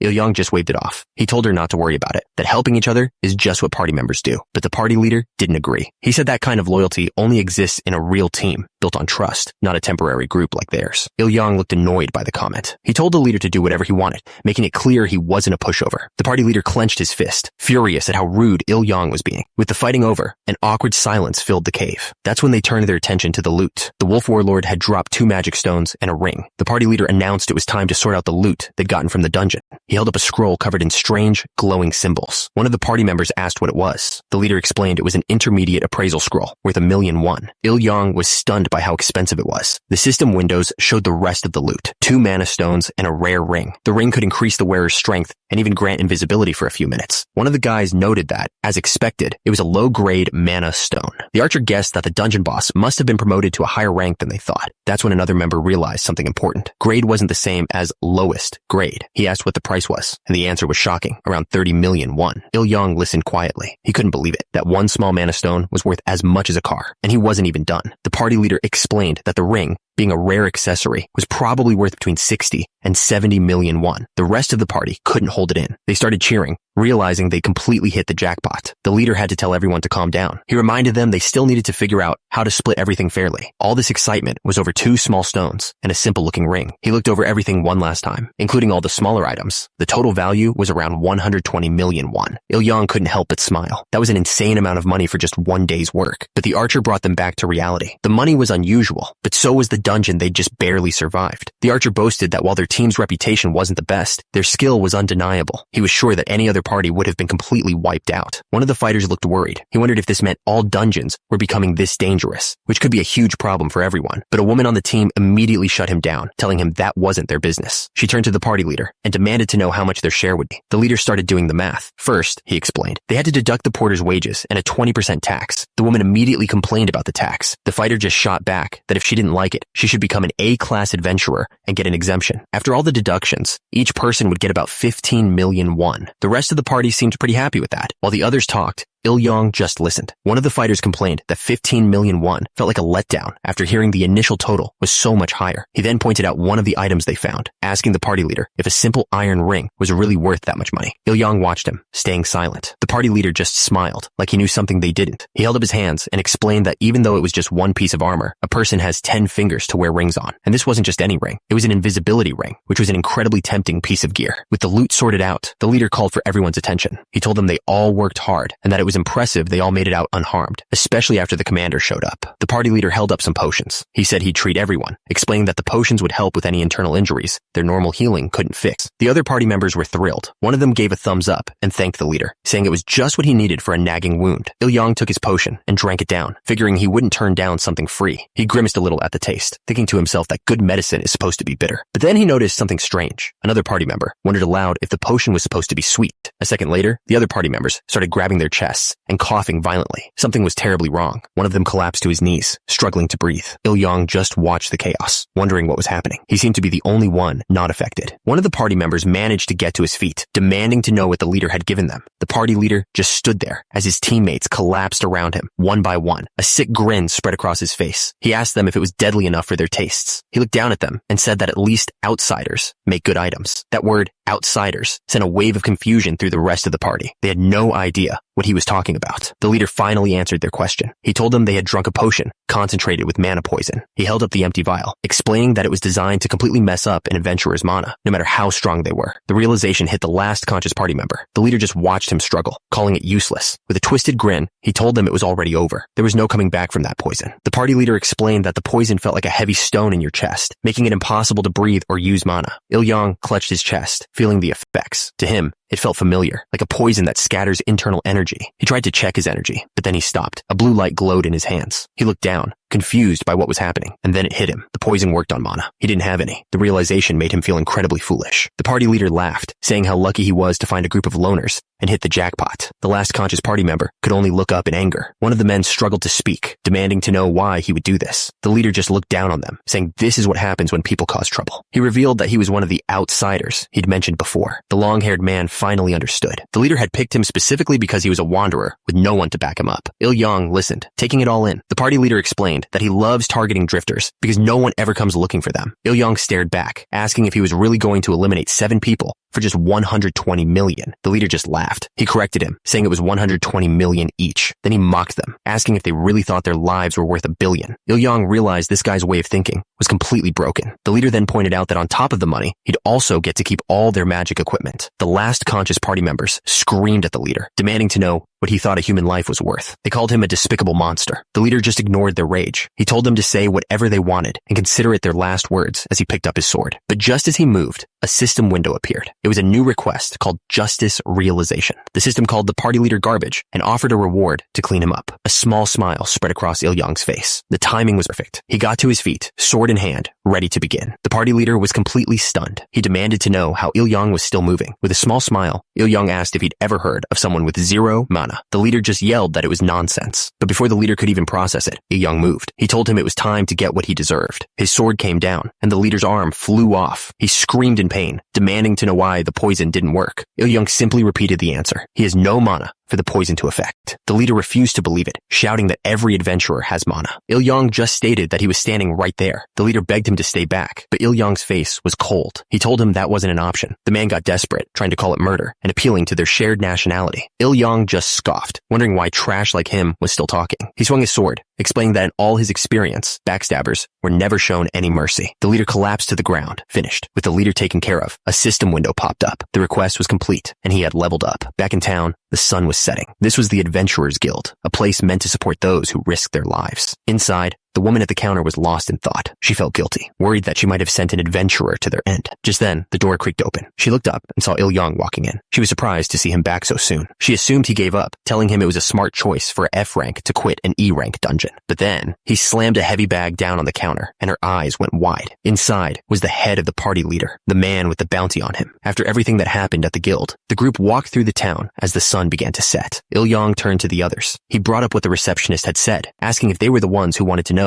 whose head it was. He confirmed that it was indeed the man with the 100 million bounty on his head. The others seemed to finally realize just how dangerous their former leader was. One of the adventurers then held out a bag of money, offering him the bounty. Il-yang just stared, completely surprised by the gesture. They explained that since he saved their lives, he should get everything, the dead leader's share, his equipment, and the bounty. The man added that if Il-yang didn't want it, he'd make sure the money was used for a good cause. With a simple thumbs up, Il-yang agreed. Il-yang warned them that once the money was in his pocket, there was no turning back. The conversation then shifted. One of the women couldn't believe their leader was an outsider, admitting she thought he was a kind person. Another member bitterly remarked that there are no good people in this line of work. Everyone just looks out for themselves. They wondered what to do now that their reputation was destroyed. One of them suggested they just stick together. The blonde man pointed out that they shouldn't be worried. They had new power now, the man who took down their leader in a single strike. The others agreed, realizing that with Il-yang on their side, they had a fighting chance. Suddenly, a system message popped up. The Mother of Heroes was not happy with his hidden intentions. Il-yang just thought to himself, what's so wrong with being a little selfish? But the system warned him not to even think about running away. Realizing he was stuck, Il-yang accepted the terms. He asked how the settlement would work, and the blonde adventurer explained he'd handle it, and the money would be deposited into everyone's accounts once they returned to Earth. Il-yang was already thinking about paying off his loans. Another one of the adventurers, a warrior with a massive sword, turned to Il-yang. He asked him what he planned to do with all that money. Instead of answering, Il-yang just pointed to a ring. The blonde adventurer picked it up, surprised. and asked if this was the one he wanted. Il-yang confirmed it. He was buying it. He explained his reasoning. He said that a wise sage taught him every adventurer needs an escape plan. For him, this ring was it. He smirked, thinking about how its skills would make him impossible to catch. It would even help him look like a gentleman. But the mother of heroes immediately shut him down, telling him a hero doesn't steal. The blonde adventurer said buying the ring would make settling their accounts easier. When Il-yang asked for the price, the man held up 7 fingers. Il-yang couldn't believe it. He accused the man of charging the highest price possible and demanded a party discount. The adventurer argued that settlements needed to be clear to avoid problems. He offered to lower it to 6 since they fought together. But after a moment, he was firm. The price was 7. He thought about meeting in the middle, but shook his head. 7 it was. Il-yang suddenly started acting weak, clutching his chest. He claimed it was the after effect of fighting their leader while suffering from mana poison. The blonde adventurer wasn't buying it for a second. He reminded Il-yang that he doesn't even use mana and complained about how difficult he was being over the price. Finally, the adventurer just gave up. He sighed, admitting that being a party leader was tough, and he didn't want to make their already bad reputation any worse. Il-yang pulled up his status window. He was now level 15. He realized he must have leveled up when he took down their old leader and thought it was a little twisted that the system rewarded him for that. He held 2 small black pills in his palm. Without a second thought, he swallowed them. A system message popped up. His inner strength had increased, and he could feel himself getting stronger. With the boost, he slipped on the ring he'd just bought, already imagining how powerful he'd be with its invisibility skill. The blonde adventurer asked what he planned to do with the rest of his money. Il-yang explained that since adventuring paid so well, he was going to reinvest it all in better equipment. The adventurer gave him a recommendation for a good blacksmith and confirmed that his first payment would be in his account by the end of the day. Il-yang told the adventurer he was going to treat himself to some chicken. He set a meeting for the next day at the guild, but playfully added that he might not even show up. The adventurer shouted after him, reminding him about the second payment. Il-yang just ignored him, clearly annoyed by the whole conversation. Following the adventurer's advice, Il-yang arrived at the blacksmith shop. As he walked in, a voice from inside the shop called out, identifying him as a customer. The blacksmith seemed surprised, saying it had been a while since he'd had a human customer. He told Il-yang to just look around and pick something out if he happened to like anything. Il-yang thought the owner didn't seem too keen on doing business. He looked over the weapons on display until one of the swords caught his eye. As he looked closer, he recognized the style. It reminded him of the weapons he'd seen back in the Central Plains. A system window popped up, confirming his guess. It was a rare grade short sword with a high attack stat and a special effect. This was exactly what he was looking for. Il-yang asked if the blacksmith had made the sword. The man said no. Someone else had sold it to him. He explained that nobody ever bought it because of its strange look, but offered to sell it for 4 gold coins. Il-yang told him he couldn't afford that. The blacksmith considered it, then offered 3 gold coins instead. The blacksmith held firm at 3 coins, arguing that it was still a rare grade weapon. So Il-yang made a counteroffer. He'd pay the 3 coins, but only if the price included repairs and maintenance. The blacksmith grinned. He told Il-yang that was a deal he could make. Il-yang was satisfied. He could tell the sword was made with excellent materials by a true craftsman. This was the weapon for him. The blacksmith commented on Il-yang's unique taste. He took the sword, promising to fix it up like new, and told him to come back the next day to pick it up. The next day, Il-yang returned to the shop. The blacksmith greeted him as he walked in. The sword, now looking brand new, rested on the counter. Il-yang asked if he could try drawing it, and the blacksmith told him to go right ahead. Il-yang slowly drew the blade. It wasn't just clean. It was glowing with a strange, powerful light. The blacksmith asked if he was satisfied, saying this was the sword's true form. The blacksmith also mentioned he'd made a temporary sheath for free. Il-yang was genuinely confused. He couldn't figure out why this guy seemed to hate making money. With the sword at his side, the blacksmith commented that it suited him well. He even got a little emotional, comparing it to seeing a daughter get married. Il-yang just smirked and joked that he should start calling him father-in-law. The blacksmith told him not to push it. But just then, a loud bell started ringing through the entire shop. They both froze, trying to figure out what was happening. The blacksmith's face went pale with dread. He explained that the bell meant only one thing: the city was being invaded. Il-yang's playful mood was gone in an instant. The invasion bell wasn't just ringing in the shop. It was echoing across the entire city. Inside the castle, the lord looked stunned. She demanded that the captain of the Persian Knights repeat what he just said, and the captain delivered the grim news. The monster assault had failed. He reported that the D-class and E-class hunters were almost completely wiped out and were retreating. The lord couldn't believe it. He explained this wasn't a simple monster wave, but a well-organized invasion, as if they'd been waiting. To make things worse, the monsters even had siege equipment like ladders. The lord realized someone must be targeting their city on purpose. The captain confirmed it, adding that the monsters looked twisted and withered, like an army of the undead. The news hit her hard. An army of undead, all under someone's command. It was a nightmare. She wondered if a high-ranking necromancer was behind it all, and the captain agreed that was the most likely answer. Dealing with normal monsters was hard enough, but this was something else entirely. They were facing facing an immortal army that knew no defeat. If this continued, the entire city would be nothing but ash. The Lord explained that they had protected Ildel for generations, but they were only ready for a simple monster wave. Desperate, she asked the steward if he had any ideas. The captain clearly didn't think much of the old man. The steward simply stated that he knew nothing about fighting. The Lord then asked if they'd heard from their allies. The steward had more bad news. He explained that since other cities were also being invaded, immediate help was unlikely. The Lord was frustrated, questioning why they'd bothered making friends if they couldn't help in a crisis like this. She wasn't taking no for an answer. The Lord ordered him to contact their allies immediately and make sure they sent reinforcements, no matter what it took. She finished with a clear threat, telling the steward that if he failed, she'd have no choice but to test his capabilities personally. The steward looked completely overwhelmed. The captain just watched him, saying nothing. The captain had his own theory. He figured the adventurers didn't help because they were offered more money somewhere else. He also thought about the rumors that a lot of the money meant for the clans had ended up in the steward's pocket.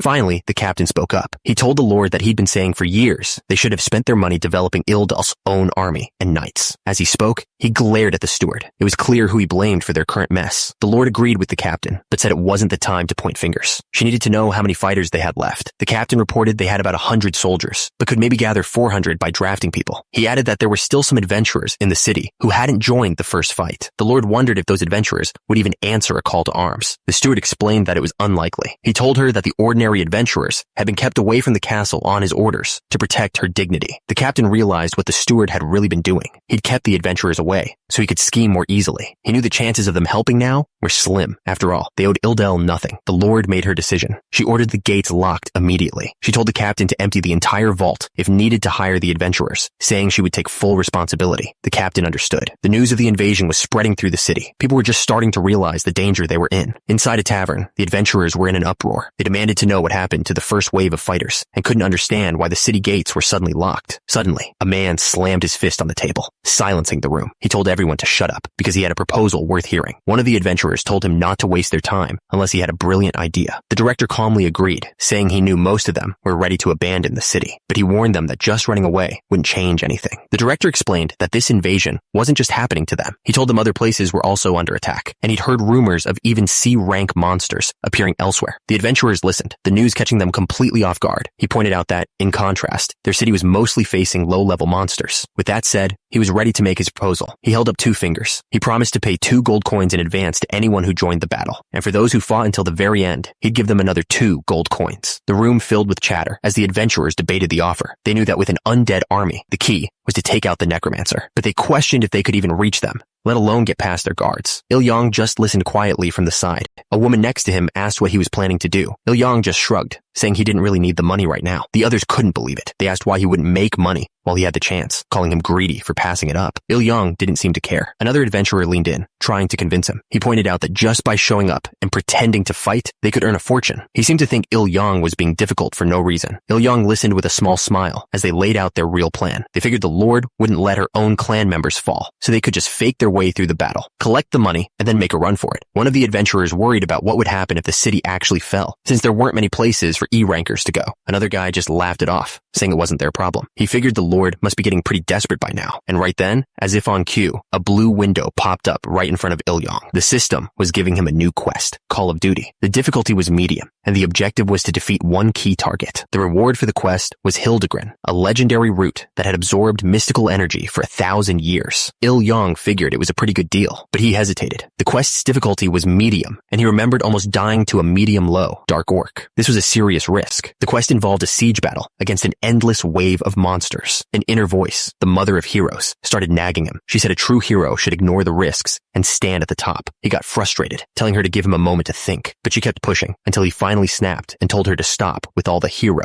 deck. But then he realized something. The quest didn't say he had to win the war or defeat thousands of enemies. A grin spread across his face. This might actually be doable. He'd made his decision. The other adventurers saw him muttering to himself and thought he was crazy. One of them asked if he was talking to his divine contractor. Without answering, Il-yang raised his hand and announced that his party was joining the battle. The others were completely caught off guard. He turned to his party members, reminding them that they had to join since he was forced into the party. He gave a big speech about protecting the city and its people. His teammates were not impressed, but they reluctantly agreed to go. Il-yang just sighed to himself, annoyed that he had to listen to his superiors. Seeing them join, another group of adventurers decided they should probably participate too. One of Il-yang's teammates grumbled under his breath, but then a familiar voice called out, addressing someone as senior and brother. Il-yang's head snapped up. He knew that voice. Il-yang looked over and saw Manhwa walking in with another man. He asked why they were together. The man, Kong Baek-chul, proudly announced that he was now a member of the Chiang family. Hwa-yan just smiled, saying they couldn't let a talent like Il-yang get away. Hwa-yan suggested that since he was joining the battle anyway, he should just join their party. She promised they'd take good care of him. Il-yang was just annoyed. Her offer made him sound like a total loner. And the worst part was, it wasn't completely untrue. Kang Baek-chul flexed and yelled that he would support his brother, just like he did before. That's when one of Il-yang's teammates stepped in. She told them to stop trying to take him, saying he'd already been through life and death with them. The two women glared at each other, both demanding to know who the other group was. Il-yang just stood there, thinking to himself that when two annoying things meet, the problem just gets twice as bad. They started arguing about who his real comrades were, getting right up in his face. The Mother of Heroes found the whole thing hilarious, telling him she was glad to see two women fighting over him. She even praised him for being a hero who could play with women's hearts, which just made him more frustrated. They all started pressuring him at once, demanding he make a choice. Even Kong Baek-chul begged him to join them, reminding him of a past battle. The whole situation was becoming a huge burden. Then, another one of his original teammates quietly asked if he was going to stay with them. Il-yang knew he couldn't choose just one side, so he held out his hand and announced the only solution. They would all fight together. Manhwa sighed, admitting she knew he'd say something like that, but it was still a little cringy. His other teammate just looked completely done with the whole situation. Il-yang's teammate agreed to combine their forces, but as soon as it was decided, Manhwa grabbed Il-yang's arm. She told him to come with her, giving him a look that made him really uncomfortable. He was already getting tired of all this. She led him to a massive castle, the main keep of the city. They walked down a long, fancy hallway. It was clear this was a place of power. Il-yang looked around, impressed. The difference between the inside of the castle and the rest of the town was huge. She led him to a huge set of doors and pushed them open. Inside, a man was reporting bad news to a woman on a throne. He told her that the request for support from the Hong family had failed. The woman, Lord Oriana, looked disappointed. That's when she noticed Il-yang standing in the doorway. Manhwa stepped forward. She announced that while she didn't bring family support, she brought something better, the strongest person in the city. Lord Oriana looked at Il-yang, completely surprised. The man who had been reporting to the Lord recognized Il-yang instantly. He immediately protested, telling Lord Oriana that they couldn't possibly accept him into the special forces. He remembered him as the man who had shouldered past him at the gate. The butler then accused Manhwa of lying. He claimed Il-yang wasn't the strongest at all, but just a newbie with no clan who had only been on Earth for a few days. Il-yang gritted his teeth, clearly getting annoyed. He was furious. They didn't seem to understand what real experience was. A memory flashed through his mind, his 7 long years in the brutal martial world. He might be new to this place, but he was a veteran who had survived countless battles. The butler urged Manhwa to admit the truth. He demanded that Lord Oriana throw Il-yang out immediately, but the Lord just looked past him and spoke directly to Manhwa. She asked if there was a special reason for bringing him here. That's when Manhwa played her trump card. She asked the Lord if she remembered the story about the person who saved her life. Lord Oriana's eyes widened, recalling the tale of a hero who wiped out an army of monsters and took down a dark orc in a single blow. She explained that Il-yang is a returnee, just like her. He has a wealth of combat experience because he survived for 7 years in the dirty, brutal bottom of another world. The court officials were completely confused by her words. The butler was shaking with anger, refusing to believe it. He argued that if Il-yang was really that powerful, he would have joined a clan by now. Manhwa simply stated that Il-yang doesn't like being in groups and prefers to work alone. The butler just stood there, fuming, unable to accept any of it. Cutting through all the arguments, Il-yang stepped forward and addressed Lord Oriana himself. He formally introduced himself and announced that he was joining the special forces. He looked at her with a confident smirk, asking her to take care of him. Lord Oriana looked down from her throne and commented that she didn't remember seeing Il-yang at the welcoming party. Il-yang explained that as an adventurer without a clan contract, he wasn't invited. This immediately caught the Lord's attention. Her expression hardened as she turned to the head butler, demanding to know why she wasn't told about this. The butler tried to defend himself, arguing that adventurers like Il-yang were just scraps not worth spending resources on. The Lord's face twisted with rage. She screamed at him to be silent, accusing him of questioning her loyalty and spreading wicked rumors around the castle. The Lord admitted she hadn't wanted to believe the things she'd heard about him, but now she finally realized just how wrong she had been to trust him. She pointed right at him. The real reason he didn't want to spend resources on adventurers, she yelled, was because he was putting that money into his own pockets. She told the head butler that she wasn't a child anymore. She was now a 16-year-old adult, and she could see his schemes for what they were. She calmly thanked him for his service, but told him she no longer needed him. The butler began to plead, but she cut him off and called for Captain Persia. She ordered the captain to strip the butler of his position and kick him out immediately. The captain acknowledged the order without hesitation. As two guards grabbed the butler, he cried out his name, Othello Waterman, and begged the Lord to remember that he had served her since she was a baby. Captain Persia let out a heavy sigh, his expression unreadable. He watched the whole thing go down. He couldn't help but think it was a ridiculous show. He glanced at Hong Hua-yan, wondering if this was all part of her plan. He decided she was a truly terrifying woman. With the butler finally gone, Lord Oriana turned back to them. She apologized for making them witness such an unpleasant sight, but Hong Hua-yan just smiled. She told the Lord it was fine, explaining that sometimes you have to get rid of the bad stuff, especially when the city's fate is on the line. She added that for some, watching it happen can be satisfying. Il-yong thought to himself that she wasn't just scary, she was creepy. With that settled, Hong Hua-yan got straight to business. She said it was time to save the city. The Lord agreed, her expression serious. She knew the enemy was probably closing in as they spoke. Lord Oriana turned to her captain. She asked if they had located the enemy's commanding sorcerer. Persia apologized, explaining that it was taking time because all the sorcerers looked alike, but he mentioned that a recon team had reported seeing one strange guy. The Lord was curious. Persia explained that the man had a mana stone on his forehead and a green light coming from his eyes. That's when Il-yong spoke up. He knew exactly who that was, confirming he'd seen that same guy commanding the undead. The Lord noted that Il-yong had only just arrived in this world. That's when Captain Persia realized he'd seen him before, in the Rock Mountain dungeon. He remembered hearing about a new adventurer catching an outsider, and Il-yong confirmed it was him. Hong Hua-yan was amazed at how much he'd already accomplished. Lord Oriana then got straight to the point, asking Il-yong if the man with the mana stone was definitely the Necromancer. He told her he was sure. With the target confirmed, the Lord said they needed to figure out how to deal with him. Il-yong spoke up, telling her he already had a way. Both Hong Hua-yan and the Lord looked at him, completely surprised by his confidence. He held up his hand, showing them a ring. He explained it was a rare item that could make him invisible. His plan was to use his power to sneak up on the Necromancer and take him out at close range. The Lord turned to her captain, asking if the undead army was mixed with other monsters. Persia confirmed it, adding that they believed the Necromancer was being protected by a group of orcs. Lord Oriana's face grew serious. She realized that even if he succeeded, he'd be surrounded. Il-yong explained that was the whole point of the special unit. As soon as he took down the target, they had to rush in and get him out. If they were late, he wouldn't make it. He gave them a time limit, 10 minutes. That was the most he could endure on his own. The Lord looked at him, completely confused. She asked why he was willing to risk so much for them, especially after the way he'd been disrespected and ignored. Il-yong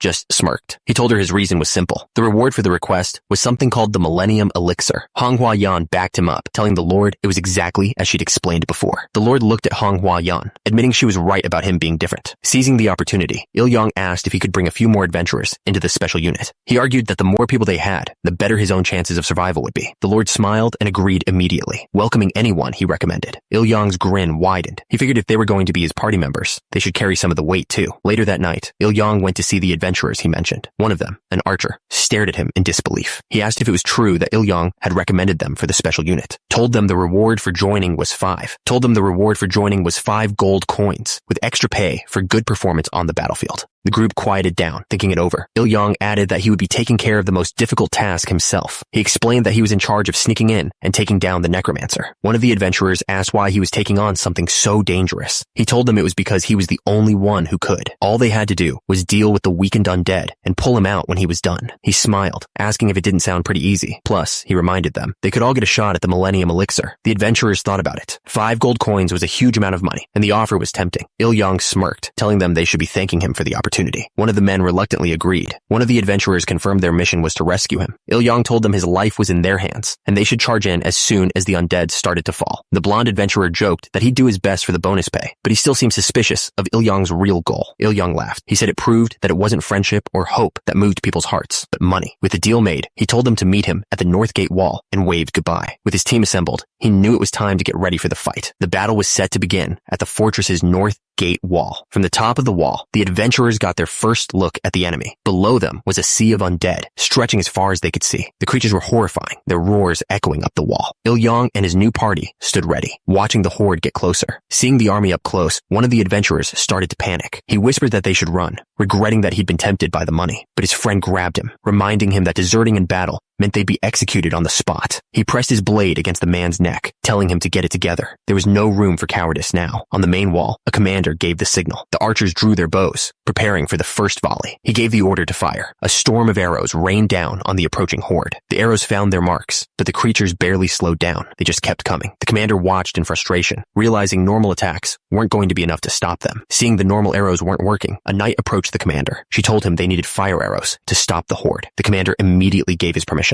Order was given. The archers quickly lit their arrows, knocked them, and took aim at the sea of monsters below. With a single command, a storm of fire rained down on the undead army. The creatures were engulfed in flames, and their screams echoed across the battlefield. But even as they burned, more monsters pushed forward through the fire. The commander yelled at his men to keep firing without a moment's pause. The fire arrows found their marks, but it felt like trying to stop a flood with pebbles. For every monster that fell, another took its place. Just then, a soldier ran up to the commander with bad news. He yelled that the enemy's ladders were already reaching the top of the walls. The commander saw the creatures scrambling up the ladders. Without hesitation, he gave the order to pour boiling oil. His men tipped the massive pots. Streams of boiling oil cascaded down onto the climbing monsters, who fell back screaming as they were burned alive. But the boiling oil wasn't enough. A soldier looked down in shock as a horrifying creature appeared from the smoke. In the next moment, a guard ran to deliver the news. The enemy was already over the walls. The soldiers couldn't believe it. The creatures had just used the bodies of the fallen to climb right over the burning oil. As the monsters swarmed the walls, the commander screamed at his men to stop them. The fight was pure chaos. The soldiers desperately swung their swords, trying to hold back the tide of undead. Seeing how bad the situation was, the knight commander begged her lord to retreat to the inner fortress, but he refused. He told her that if the outer fortress fell, the inner one wouldn't last much longer anyway. He asked what his soldiers would think if they saw their lord running away. This castle had been in his family for generations, and he would rather share its fate. The knight commander understood, but insisted on staying by his side to protect him. As she watched the chaos unfold, her thoughts turned to one person. She wondered where the adventurer, Kim Il-young, could be. Below, the army of the dead was endless. A sea of monsters stretched as far as the eye could see. A truly hopeless sight. The fire arrows kept falling, but it was like throwing stones into an ocean. The undead horde just kept marching forward, completely unstoppable. Down on the battlefield, Kim Il-young moved through the chaos. He dodged the rain of fire arrows, annoyed by the heat, but he just smirked. This chaos reminded him of his old life. Back then, mercenaries were treated as disposable, because the fewer who survived, the less the employer had to pay. He'd been caught in showers of arrows from both allies and enemies countless times. This was the first time they were on fire, though. The arrows rained down on the undead horde. Of course, this time they weren't actually aiming for him.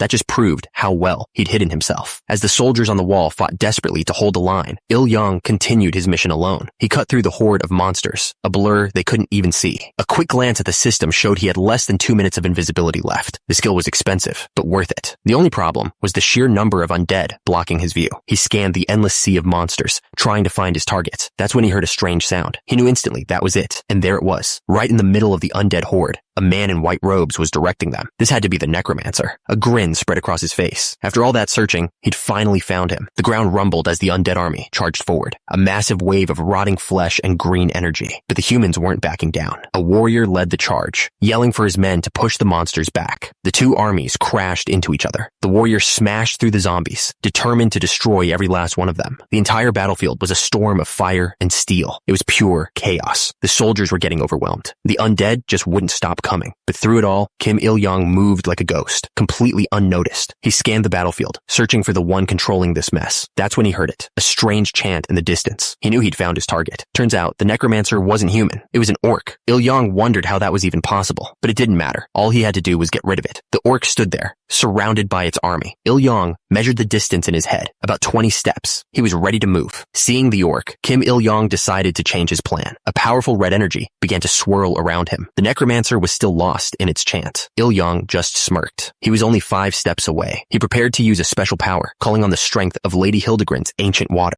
With a wild grin, he shot forward, ready to end this. The orc looked surprised for a second, but then it just raised its hand. A wave of green energy erupted from its palm, stopping Il-young in his tracks. The green magic wrapped around his body, lifting him helplessly into the air. He was completely trapped. Down below, the Necromancer just smiled, enjoying the moment. Meanwhile, the rest of the battlefield was pure chaos. The Lord, leading the human forces, was also caught in the Necromancer's dark magic, struggling to break free. The orc Necromancer just smiled, enjoying the show. Il-young was slammed back to the ground, pinned by the strange energy. He couldn't believe it. This felt like something out of a cursed fantasy story. The Necromancer didn't give him a moment to breathe. It started gathering energy for another attack, but Il-yang fought against the pressure and trying to get back on his feet. Suddenly, a system message popped up. It was a warning. He was under a transformation spell and was losing his mind. Dark thoughts started flooding his head, telling him to kill and eat. His eyes began to glow. He gritted his teeth as his body started to change. He was turning into some kind of monster, and the only thing he could think about was eating human flesh. A flash of memory hit him. He remembered becoming this thing before, a monster that tore through people without a second thought. He remembered the fighting, the chaos, the monsters. Meanwhile, on the fortress walls, the situation was falling apart. A soldier gave the Lord a desperate report. Their southern forces were collapsing, civilians were still trapped, and the archers had run out of arrows. The Lord fought in the middle of the chaos, pushing back against the wave of monsters. But for every one he took down, another took its place. He cursed, seeing the endless tide of undead. He was fighting so hard that one of his men yelled for him to take cover inside the fortress. His soldiers were losing hope. They begged him to escape, admitting they were at their limit and couldn't fend off the monsters anymore. But he just kept fighting, even as the monsters began to swarm him. He refused to give up, striking down another one with a powerful blow. The undead horde swarmed him, their screams echoing across the battlefield. He fought back with everything he had, but the sheer number of them was just too much. A giant monster grabbed him from above. His soldiers screamed his name as the horde closed in, tearing at him from all sides. She urged him to regain consciousness.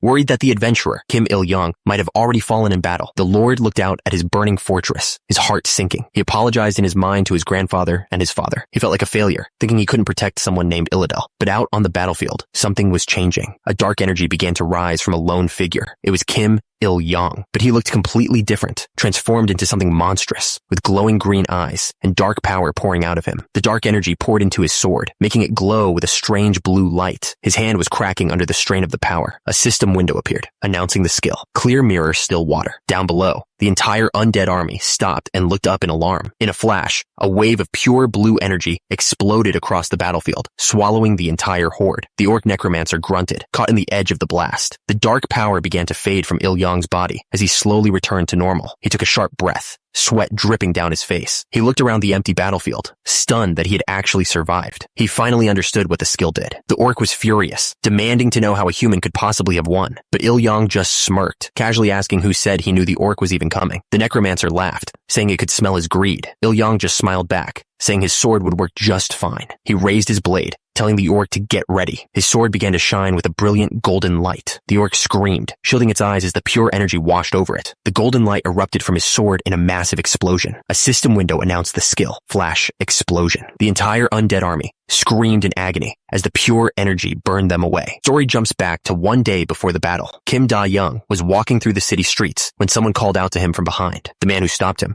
wanted to have a quick chat. He knew Da-young's name. Da-young asked what was going on. The other man looked nervous, struggling to get his words out. Finally, Da-shaish, he got to the point. He asked if Da-young was seriously planning to go after the Necromancer all by himself, warning him that it was a huge risk. Da-young just confirmed that he was willing to do it for the Millennium Water Dragon. The man admitted Da-young was capable. He then reminded him of a promise he'd made to help out once if things got bad. With that, he held out a glowing ring, offering it to him. Da-young was stunned. It was a rare artifact with flash magic. He playfully asked if the guy had stolen it. The man got angry, yelling that he was just taking back what was stolen from him first, and that's how he got the ring. The same one he was now using on the battlefield to finish this fight. The Necromancer screamed as the golden light tore through him. Below, and the rest of his army was being wiped out in the blast. Il-yang fought through the last of the creatures, impressed by the ring's power. He thought to himself that a rare artifact was really something else, but the Necromancer was still on its feet. Seeing that the boss monster was still conscious, Il-yang prepared to strike again. He tried to activate the ring again, but a system window popped up. The skill had a 24-hour cooldown. He realized he couldn't use it again right away. The Necromancer saw its chance and screamed a curse. A blast of dark purple energy shot straight towards Il-yang, but Il-yang wasn't worried. He told the orc that trick wouldn't work anymore. He activated his clarity technique, unleashing a powerful blue strike that cut right through the dark magic. The Necromancer stumbled back, screaming for help. In response, two huge orc warriors appeared behind it. Il-yang realized they must be bodyguards. He didn't hesitate for a second, calling them nothing more than meat shields. He charged straight through them. He wasn't about to let the Necromancer escape. He leaped into the air, bringing his sword down with all his might. The Necromancer could only scream as the blade came crashing down on him. The Necromancer hit the ground hard, completely defeated. The remaining undead just stood there, their leader gone.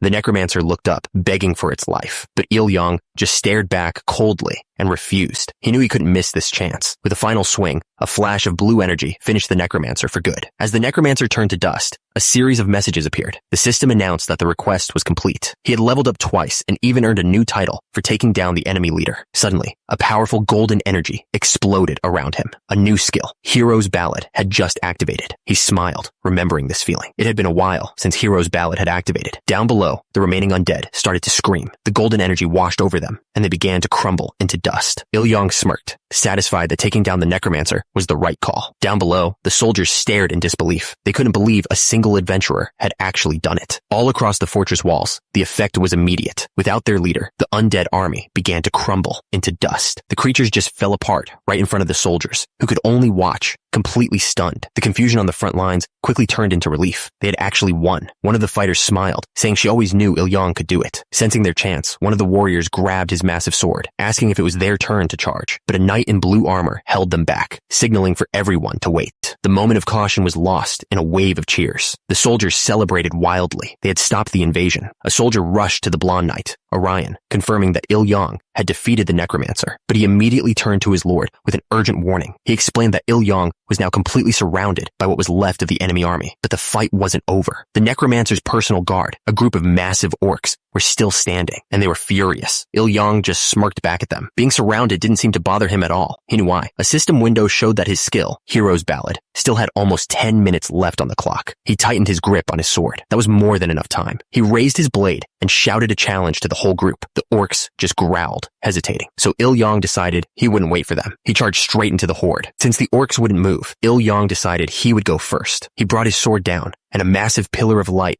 erupted from the ground. He moved like a blur, a flash of blue light from his sword. The first orc didn't even have time to react before it was cut down. He landed, his body still glowing with the golden energy from his skill. He glanced back at the stunned creatures and told them it was way too early to be surprised. He parried another attack with ease. The orcs could only watch in terror as their friends were taken down one by one. The creatures started to panic. One of them yelled to the others that the human sword was just too fast, asking if they were scared. Hearing their fear only seemed to encourage him. He yelled for them to stop hesitating and come at him all at once. Without waiting for an answer, he dove right back into the fight. He became a storm of attacks, cutting through the horde with ease. The system window confirmed it. Time ran out, but a smirk spread across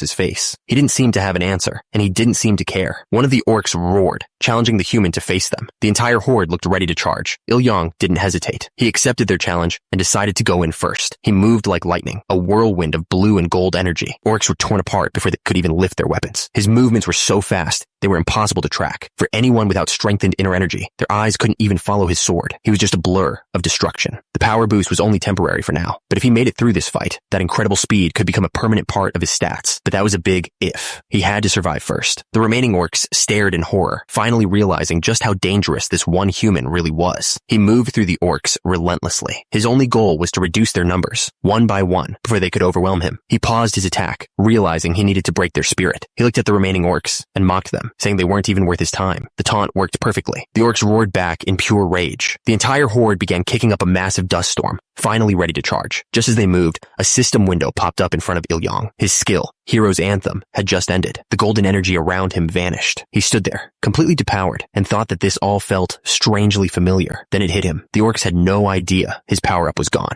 He decided to press his advantage, yelling at them for being cowards. The orc leader snarled back, warning him that this victory meant nothing. The Demon King was angry now. The orc explained that soon, powerful beings would rise from the demon realm to make all humans suffer. But the threat was completely lost on Il-yang. He had absolutely no idea who this Demon King was. The orc couldn't believe it, demanding to know how anyone could be ignorant of the Demon King. Il-yang just casually asked if he was supposed to know, explaining that he was new around here. His response only made the orc angrier. The orc stared, trying to understand how a newcomer could be so powerful. Then it clicked. He finally understood the Demon King's plan to get rid of adventurers like him. Il-yang just looked back, completely confused about what he was talking about. He declared that creatures like Il-yang should never be allowed to live. They were a direct threat to the Demon King's greatness. The orc leader turned to his brethren, screaming that they had to take this man down, even if it cost them their lives. The entire horde roared in agreement, ready for a final battle. Il-yang watched them, feeling the atmosphere change completely. He knew they were building up their morale for one last, desperate charge. He knew exactly what was coming. Once their war cries stopped, a massive death charge would begin. Looking at the sea of enemies, he had to admit it. He was screwed. This was a bit too much, even for him. The orcs' screams reached a fever pitch.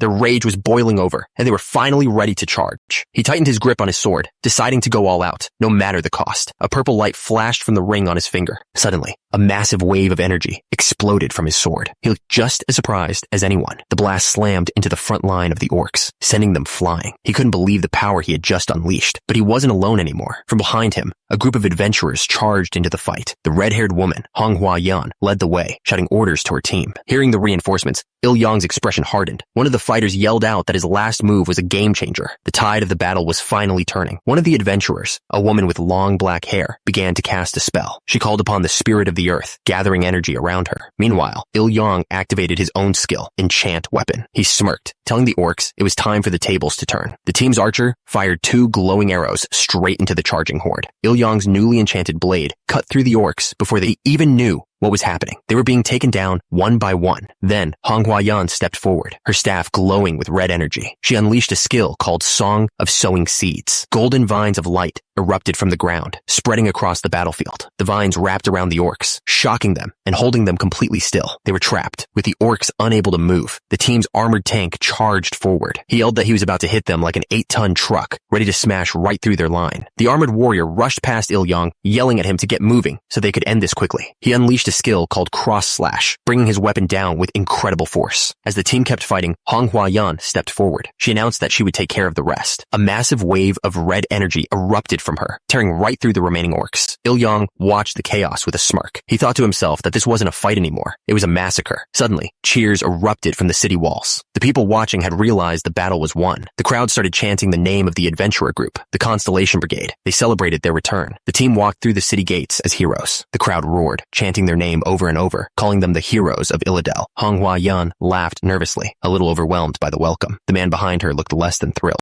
A system window popped up. It was from Il-yang. He was just annoyed. He couldn't believe they were celebrating these guys when he'd done all the real fighting. A system window popped up. It was from someone called the Mother of Heroes, asking how he felt. He just smirked and told the system he liked it, so he wanted more rewards. The system seemed disappointed by his attitude, but Il-yang didn't care. He just wanted to know if there was any hero out there who didn't enjoy the perks. He grinned, shamelessly admitting that yes, he was just in it for the rewards. A woman named Kim Da-young walked up to Il-yang and demanded her artifact back. She accused him of caring more about the ring than about saving her. He looked down at it and casually mentioned how powerful the stolen artifact was. She was furious that he called her a thief in front of everyone. Il-yang just smirked. He pointed out that her stealing it was what saved the city. He even joked that she'd probably be called a righteous thief for it. She was not amused. One of the other adventurers walked over, asking if they were having a lover's fight. Kim Da-young quickly shut him down, saying it was nothing. She told him again to give it back, but Il-yang had other plans. He asked if she'd be willing to sell it, promising to buy it with the rewards he was about to get. She just held out her hand, waiting. Il-yang argued that he needed something to protect himself, especially with all the rewards he was about to get. But he could tell just by looking at her, she wasn't backing down. One of the other adventurers stepped in, looking serious. He pointed out that taking down an orc horde was something even a D rank would struggle with. He told Il-yang that no matter how you looked at it, F rank just didn't fit him. Il-yang just smiled and called it a strange buff, a kind of luck. He listed off all his advantages, an unique class, a rare artifact, and even the ability to use skills without mana.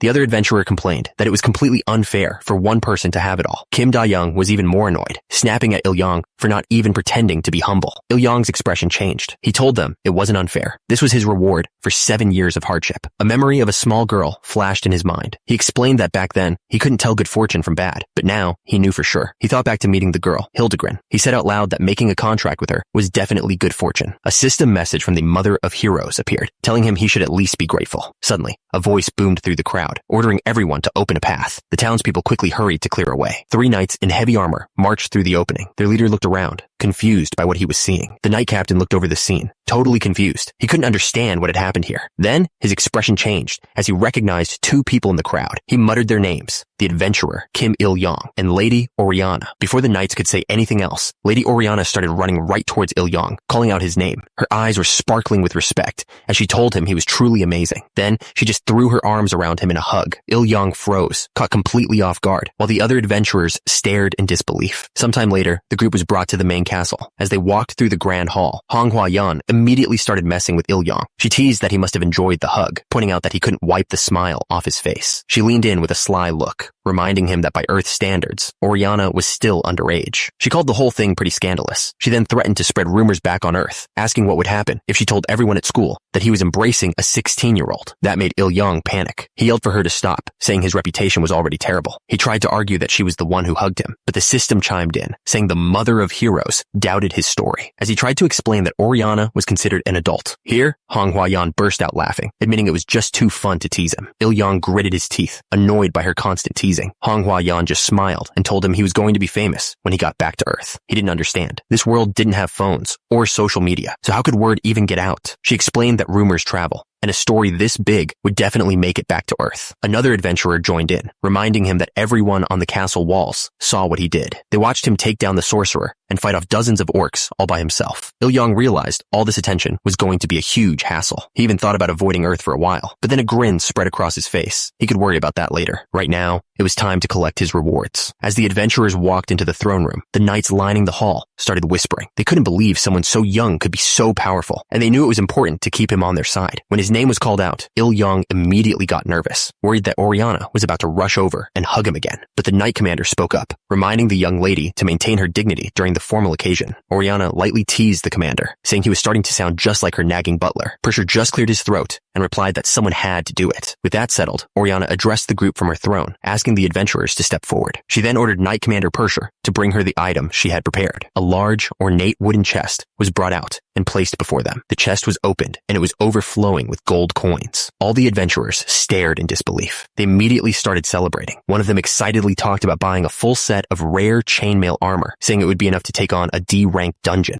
They couldn't believe how much they were getting, already talking about doing it all over again. But Il-yang just watched them, silent. Soon, the chest was completely empty. Il-yang thought about the huge amount of money she'd just given away. He realized that while her family was rich, this was about more than money. She was buying back her people's trust, and with a ruler like that, he knew her land would continue to do well. That's when Oriana's voice cut through the room. She called for adventurer Kim Il-yang to step forward. The knight commander, Persia, held out a folded piece of clothing. He explained that this was a personal token of appreciation from Oriana. Il-yang was confused. This wasn't gold. Oriana explained that it was a family heirloom, a robe her grandfather wore into battle, and she hoped it would protect him. A system window popped up, identifying it as the Robe of Twilight, a rare grade item with high durability and special effects that could resist temperature and absorb damage. Il-yang thanked Lady Oriana and promised to put the robe to good use. He bluntly added that it smelled a bit musty and felt itchy, but was still a good piece of gear. Oriana was just glad he liked it and told him she had one more personal request. She asked if he would accept the title of Honorary Knight. Il-yang was completely caught off guard by the sudden offer. He quickly realized it was a sweet deal, all the rights of a knight with none of the duties. He grinned and said he'd be grateful to accept. Raising her hand, Oriana formally granted him the title, calling him the most honorable person she had ever met. She then presented him with a brooch to certify his new status as an honorary knight, hoping he would wear it with pride. Oriana apologized for keeping him so long, knowing adventurers are always busy. Il-yang replied that everyone's time is valuable, not just his. He thanked her again and promised that his city, Illidel, would always stand by her side. He told her it was his pleasure and then turned to leave. He walked down the long hall, heading for the exit. As he walked away, Oriana watched him go. She thought to herself that they would meet again, her knight. He sat down to absorb its power, but the 1,000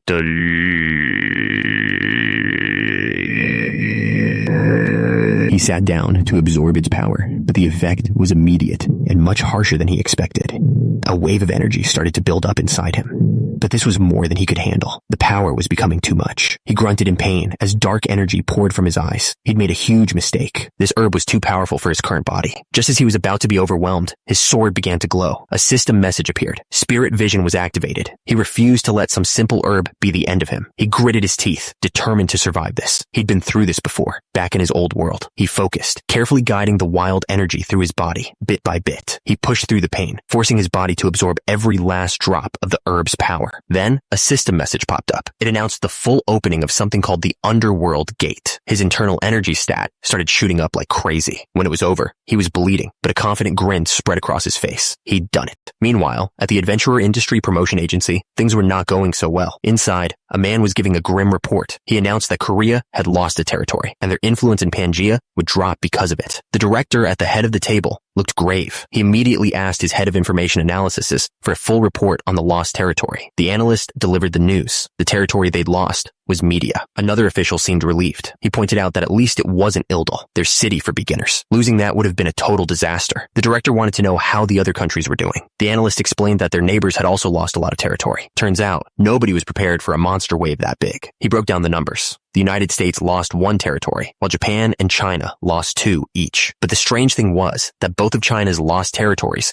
were their only cities for beginners. The officials at the table were stunned. The director realized that China only had 2 beginner cities to start with. This meant all their new adventurers now had nowhere to go. That's when one of the officials saw the angle. A small smile appeared on his face as he realized the Chinese adventurers would have to come to their city, Ildel. Looking at the map, it was obvious. Ildel was the closest place for them to go. The official called it a huge opportunity. They could charge the foreign adventurers as much tax as they wanted. The Pangea Guide rules were clear. If you wanted to hunt in a territory you didn't own, you had to pay a huge tax. The director knew this was their chance to make Ildel successful again, then told a manager named Kim to handle the new tax plan. The director argued it was time for their department to be promoted to a full ministry. He was tired of always being second best. He remembered the adventurer who saved Ildel was also a Ronin class, the one who took down the Dark Orcs in the Dungeon of Proof. His subordinate added that the internet was buzzing about another patriotic adventurer who was following the Princess Knight. The director listened carefully, then asked what kind of person this Ronin adventurer was. Miles away, Il-Yang was walking through the city when he got a weird feeling. He wondered who was talking about him.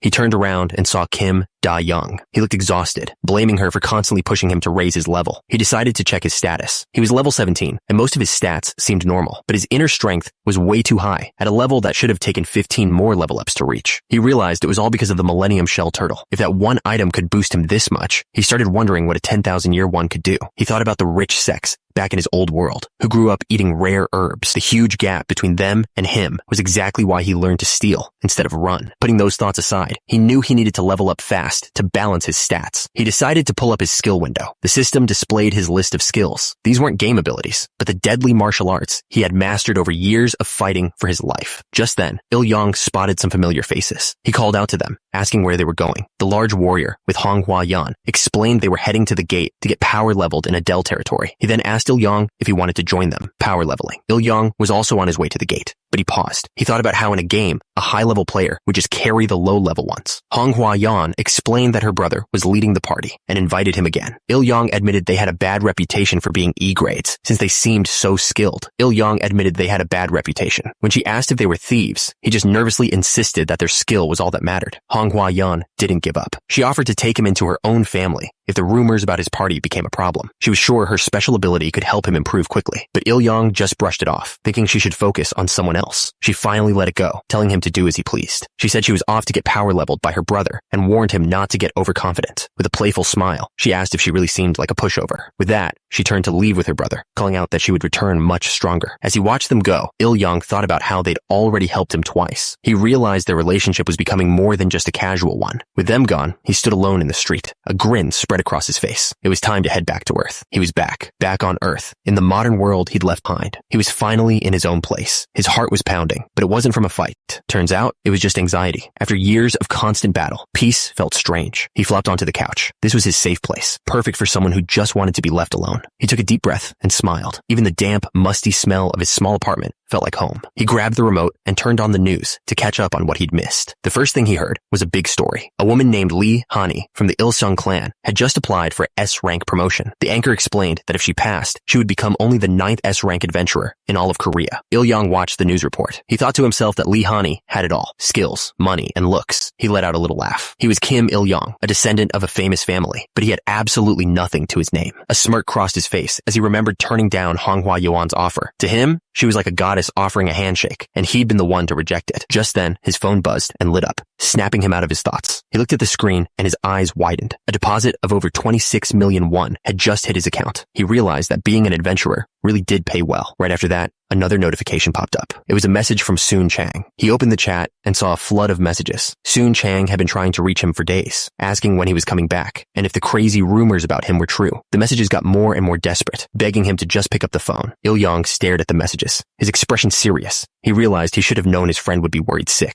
He finally sent a reply, just 2 words. With that, the unique class user, Kim Il-young, was ready to make his move. He stared at his phone, his mind made up. It was time to get a promotion, so he headed straight for the Adventurers Association. When he got there, Soon Chong was waiting for him, and he was not happy. He yelled at Il-young not to let his success go to his head. Il-young just apologized, saying he'd been busy, but Soon Chong didn't buy it. He asked if Il-young was really too busy to even send a text, demanding to know if he understood what was going on. Il-young calmly told him he knew all about the coordinated attacks from different groups. That was exactly why he'd been holding back. Soon, Chang was confused and asked why he wanted to meet here of all places. Il-young told him plainly he was here for a promotion. His friend was shocked, since it hadn't been long since he'd returned from Pangaea. Instead of explaining, Il-young just activated his device, ready to pull up his status window. Soon, Chang stared at the status window in disbelief. It showed that Kim Il-young was already level 17, with a unique class called Ronin. He couldn't understand how it was possible. Il-young just smiled, telling him that for a unique class user, this kind of performance was normal. Soon, Chang found his friend's attitude incredibly annoying. Soon, Chang demanded to know where he'd been all this time. Il-young calmly explained he was in a place where sword and wind currents swirled around. His friend was confused, asking if he was talking about some kind of fantasy world from a novel. With a small smile, Il-young simply confirmed that his friend's guess was true. Soon, Chang was still trying to wrap his head around it. He muttered that at this rate, Il-young would reach E rank in no time. Then he asked what his current rank was. Il-young casually told him he was A rank. Soon, Chang's jaw dropped. He was completely stunned. A moment later, a grin spread across Soon Chang's face. He started copying Il-young's calm attitude, teasing him not to make the martial arts world look bad, and joking that he felt like cutting him. That was the last straw for Il-young. He snapped, yelling at his friend to just shut up. Soon Chang remembered something Il-young had said before. When he'd asked how long he could hold out, Il-young answered without a second thought that he could last a long time. He should have realized right then what that really meant. As they walked, Soon Chang told his friend to stop being a baby. He said he was doing well, but his attitude was getting really irritating. Soon Chang admitted that even to an A-rank adventurer like him, Il-young was completely overpowered. He said not even Director Lee Hani had progressed this fast. With that settled, he told Il-young it was time to go take the promotion exam. They arrived at what looked like the Adventurers Association. The place was busy, filled with people in suits. Il-young and Soon Chang walked inside, taking in the scene. Right away, people in the lobby started to notice them. Someone pointed, recognizing the A-rank adventurer, Park Soon Chang. The whispers spread quickly. Another person chimed in, calling him the unparalleled mage. Il-young just looked at his friend, completely annoyed, but Soon Chang was loving the attention, smugly telling Il-young that he wasn't the one who made up that cool nickname. A man in a suit came over, immediately recognizing Soon Chang. He asked what brought such a famous adventurer to the association. Soon Chang just grinned and pointed to Il-young, explaining that his friend was there for a promotion. The employee immediately promised to help them. The man smiled and led them through the lobby, letting them skip any lines. Il-young watched them go. He couldn't help but think that having the unparalleled mage for a friend was making this whole process way too easy. The employee at the desk then called out for Kim Il-young, waving him over. The man explained the first step of the exam. Il-young had to show his full information window using his bracelet.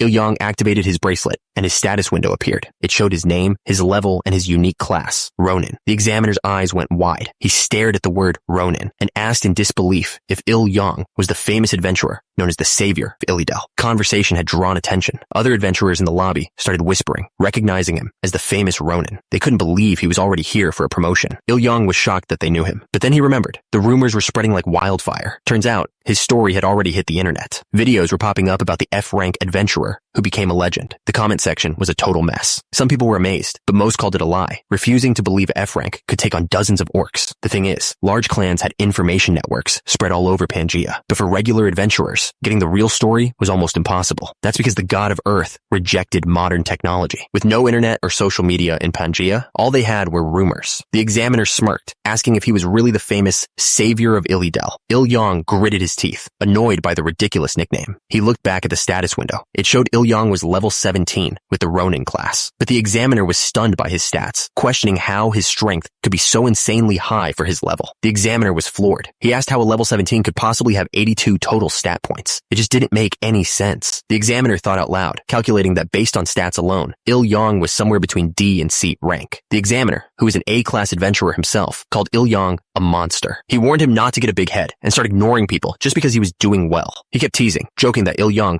seemed like the type to pretend he didn't know you if things went south. The teasing stopped. It was time for the official results. The examiner prepared. The announcement sent a shockwave through the lobby. Everyone was stunned. Jumping 2 ranks at once was unheard of. The other adventurers started whispering among themselves, questioning if something like that was even possible. They'd never seen anything like it. The examiner cut through the noise. He explained that while it was unusual, there was no rule against it. He said the judgment was based on level, stats, and performance. Il-yong's stats and level had already blown past the standard requirements, but that wasn't all. The examiner added that Il-yong had also proven himself in 2 major incidents. He brought up the time Il-yong took down the Dark Orc and saved a fellow adventurer. Then he mentioned the other incident where he saved the town of Ildal. With all that taken into account, he said, they decided that D rank was the perfect fit for him. Il-yong just thanked him. That's when Park Soon-chang, another adventurer, walked up with a grin. He pointed out that getting to D rank just days after awakening meant Il-yong had just broken Li Han's famous record. Il-yong didn't look impressed. As they walked outside, Park Soon-chang brought up the tax exemptions for A-rank adventurers. He asked if Il-yong was actually aiming for the immunity privileges of a S-rank. Il-yong just asked what was wrong with that. Park thought about it for a second. With a unique class and cheat-like abilities, he realized it might actually be possible. Il-yong just smirked, completely confident. That's when Park got all clingy, grabbing Il-yong's arm. He begged him not to forget their friendship when he got famous. Il-yong just looked annoyed, wishing he could pretend he didn't know the guy. But someone was watching them from an elevator. Her eyes were fixed on them as the doors slid shut. A moment later, she stepped out and started following them. She caught up and blocked their path. Park looked surprised, but she was staring right at Il-yong. She mentioned the Chuyun Club, and Il-yong immediately told her not to call him by some ridiculous nickname. The woman just smirked. She leaned in and asked how he knew Li Han. Park's jaw just about hit the floor. Her expression turned serious. She crossed her arms and asked if he was there for a promotion test, just like she was. Il-yong tried to get Park to leave, but his friend was frozen in place. He just stared at the woman who had blocked their path. She yelled after him, furious that he was just walking away. She complained about some trouble he'd caused her before, but Il-yong didn't even look back. He just told her he didn't care. She changed her tone and tried to recruit him. She asked if he was still a F-rank adventurer, promising that if he joined her clan, all his past troubles would be forgotten. Il-yong cut her off. He told her he was a D-rank adventurer now, so she'd have to make a better offer. The woman was stunned, saying it hadn't been long since his last test. He held up a D-rank medal as proof. There was no arguing with that. He smirked, saying he just grows a little faster than most people. He then reminded her that she was the one who broke a record, implying it was time for her to up her game. She was speechless. None of this made any sense to her. Il-yong spelled it out for her. He knew she had to swallow her pride to even approach him, but things had changed. He told her he was now a returnee with a growth potential that was way beyond hers. She was shaking with anger. She demanded to know what kind of person he even was. Il-yong just grinned back at her. She yelled at him to stop copying her and demanded to know what his special ability was. He just turned the question right back around, asking what her special ability was. She couldn't answer. Defeated, she suggested they just agree not to ask each other. She thought to herself that you can't trust what you see on TV. To her, famous adventurers like Li Han were all about faking an image. But just then, people on the street started shouting. Turns out, someone had spotted Li Han, the famous princess knight. Everyone started looking around, trying to get a glimpse of her. A moment later, a mob of fans rushed past them, screaming for an autograph. The whole street was focused on Li Han. The woman used the distraction to make her exit. As she got into her car, she decided this wasn't over. She would get him one way or another. As the car drove away, Il-yong thought to himself that he'd never met a truly scary person who relied on empty threats. Just then, his friend Park Soon-chang ran up to him, completely stunned. He asked how Il-yong knew Li Han and couldn't believe he'd just ignored her handshake. He was furious. He called Il-yong a moron, yelling that when a knight princess offers her hand, you're supposed to kneel and grab it. He explained that Li Han is basically a real-life princess, the granddaughter of the Il-sung clan's leader. By rejecting her, Il-yong had made a huge mistake. Il-yong cut him off. He told Soon-chang to think about it. A girl like Li Han is constantly pampered. By acting differently, he'd left a strong impression. Soon-chang was in disbelief, calling it a ridiculous bad boy act. Il-yong had heard enough and just told him to shut up. He remembered the look in her eyes. It was a look that assumed he would inevitably join the Il-sung clan, and he hated it. But for a second, he started to wonder. Maybe this whole bad boy thing wasn't as effective as he thought. Sometime later, they all arrived at the dungeon entrance. The party he was with stared at him, completely surprised by his new gear. One of them asked if he'd spent all his money the second he got it. Il-yong just laughed, saying that safety was his top priority. Then, he proudly showed them his new adventurer badge. They were stunned. One of them couldn't believe it, complaining that Il-yong was already a higher rank, even though he'd been an adventurer for half a year longer. The archer was having a hard time processing it, calling it a total reality shock. Il-yong ignored them and asked about the dungeon. The archer explained it was a D-class dungeon filled with ratmen, and it was the most difficult one in the area. Il-yong asked if there were any traps or other dangers. The archer said the ratmen weren't smart enough for that, but there was one strange thing about this place. He revealed that this dungeon had never been cleared. Another adventurer added that the first party to clear a dungeon gets to take all the rewards for themselves. Il-yong wanted to know the exact clearing condition for the dungeon. The archer explained that it was used usually simple: kill all the monsters or the boss. But he said dozens of parties had tried that here, and the dungeon was never cleared, which he found really strange. Il-yang thought about that. If parties were wiping out everything and still not clearing it, one of the men mentioned that he'd run. One of the men mentioned that he'd run into some Chinese adventurers earlier, wondering why they were in the area. His companion had heard a rumor that they'd already cleared out all the beginner dungeons, probably making a fortune. The first man agreed they were crafty. He said it would be great if their own party could hit a jackpot too, since they'd already had a taste of rare items. His friend grinned, joking that they were so used to monastones now that they couldn't live without them. The other guy groaned, telling him not to add more pressure. But then, he suddenly held up a hand. He told everyone to stop, saying he could sense footsteps approaching. The archer figured the monsters must have felt the vibrations through the ground. He knew that dungeon creatures were extremely sensitive to intruders. One of the fighters drew her weapon. Her eyes narrowed. She knew what was coming. It was rats, and she was right. From the darkness ahead, a horde of them appeared, their squeals echoing through the cave. One of the adventurers asked what the plan was. The woman just stared ahead, weighing their options. But she didn't need a plan. She yelled that they would just wipe them all out and charge straight into the horde. At the same time, the archer let an arrow fly. It shot forward, glowing with a bright blue energy. The arrow hit its mark, exploding on impact and taking out one of the rat men instantly. The archer smiled, commenting that a rare grade bow really was different, but taking out one of them didn't matter. An entire wave of the creatures charged forward, the red eyes glowing in the dark. The archer fired again, sending another powerful shot, spinning right into the heart of the swarm. The arrow slammed into the group, but it didn't slow them down. The entire horde just kept coming, a wave of claws and teeth. But the archer wasn't looking at the monsters. His eyes were wide, shocked by how fast someone else was moving. The party leader yelled for everyone to get ready. The fight was on, but Il-yang didn't need to prepare. He was already moving. He shot past his teammates like a blur. Before they could even react, he was already on the front line, his sword cutting through the first ratman. He didn't stop, flowing from one target to the next without a single wasted movement. The look on his face was pure focus. This was where he felt most alive. He plunged straight into the middle of the horde, a whirlwind of steel cutting down everything around him. He could feel the power surging through him. He knew his inner strength wouldn't run out. He was strong enough to wipe them all out. The archer watched from a distance, completely stunned. He couldn't believe what he was seeing, thinking that the kid had turned into a complete monster. The others weren't just shocked. They were annoyed. One of them complained that he needed to slow down because he was making them feel useless. But that feeling didn't last. Inspired by the charge, the spearmen yelled for everyone to get going. So they pushed forward, heading into the darkness of the cave. It didn't take long. Soon, the ground was covered with the bodies of the ratmen. One of his teammates kicked a monster's corpse, wondering if D-class monsters were always this weak, or if it just seemed that way because Il-yang was so strong. The spearmen agreed, finding it strange that there were so few enemies. But as they talked, Il-yang's sword began to glow. It was trying to show him something. Il-yang felt his sword begin to vibrate.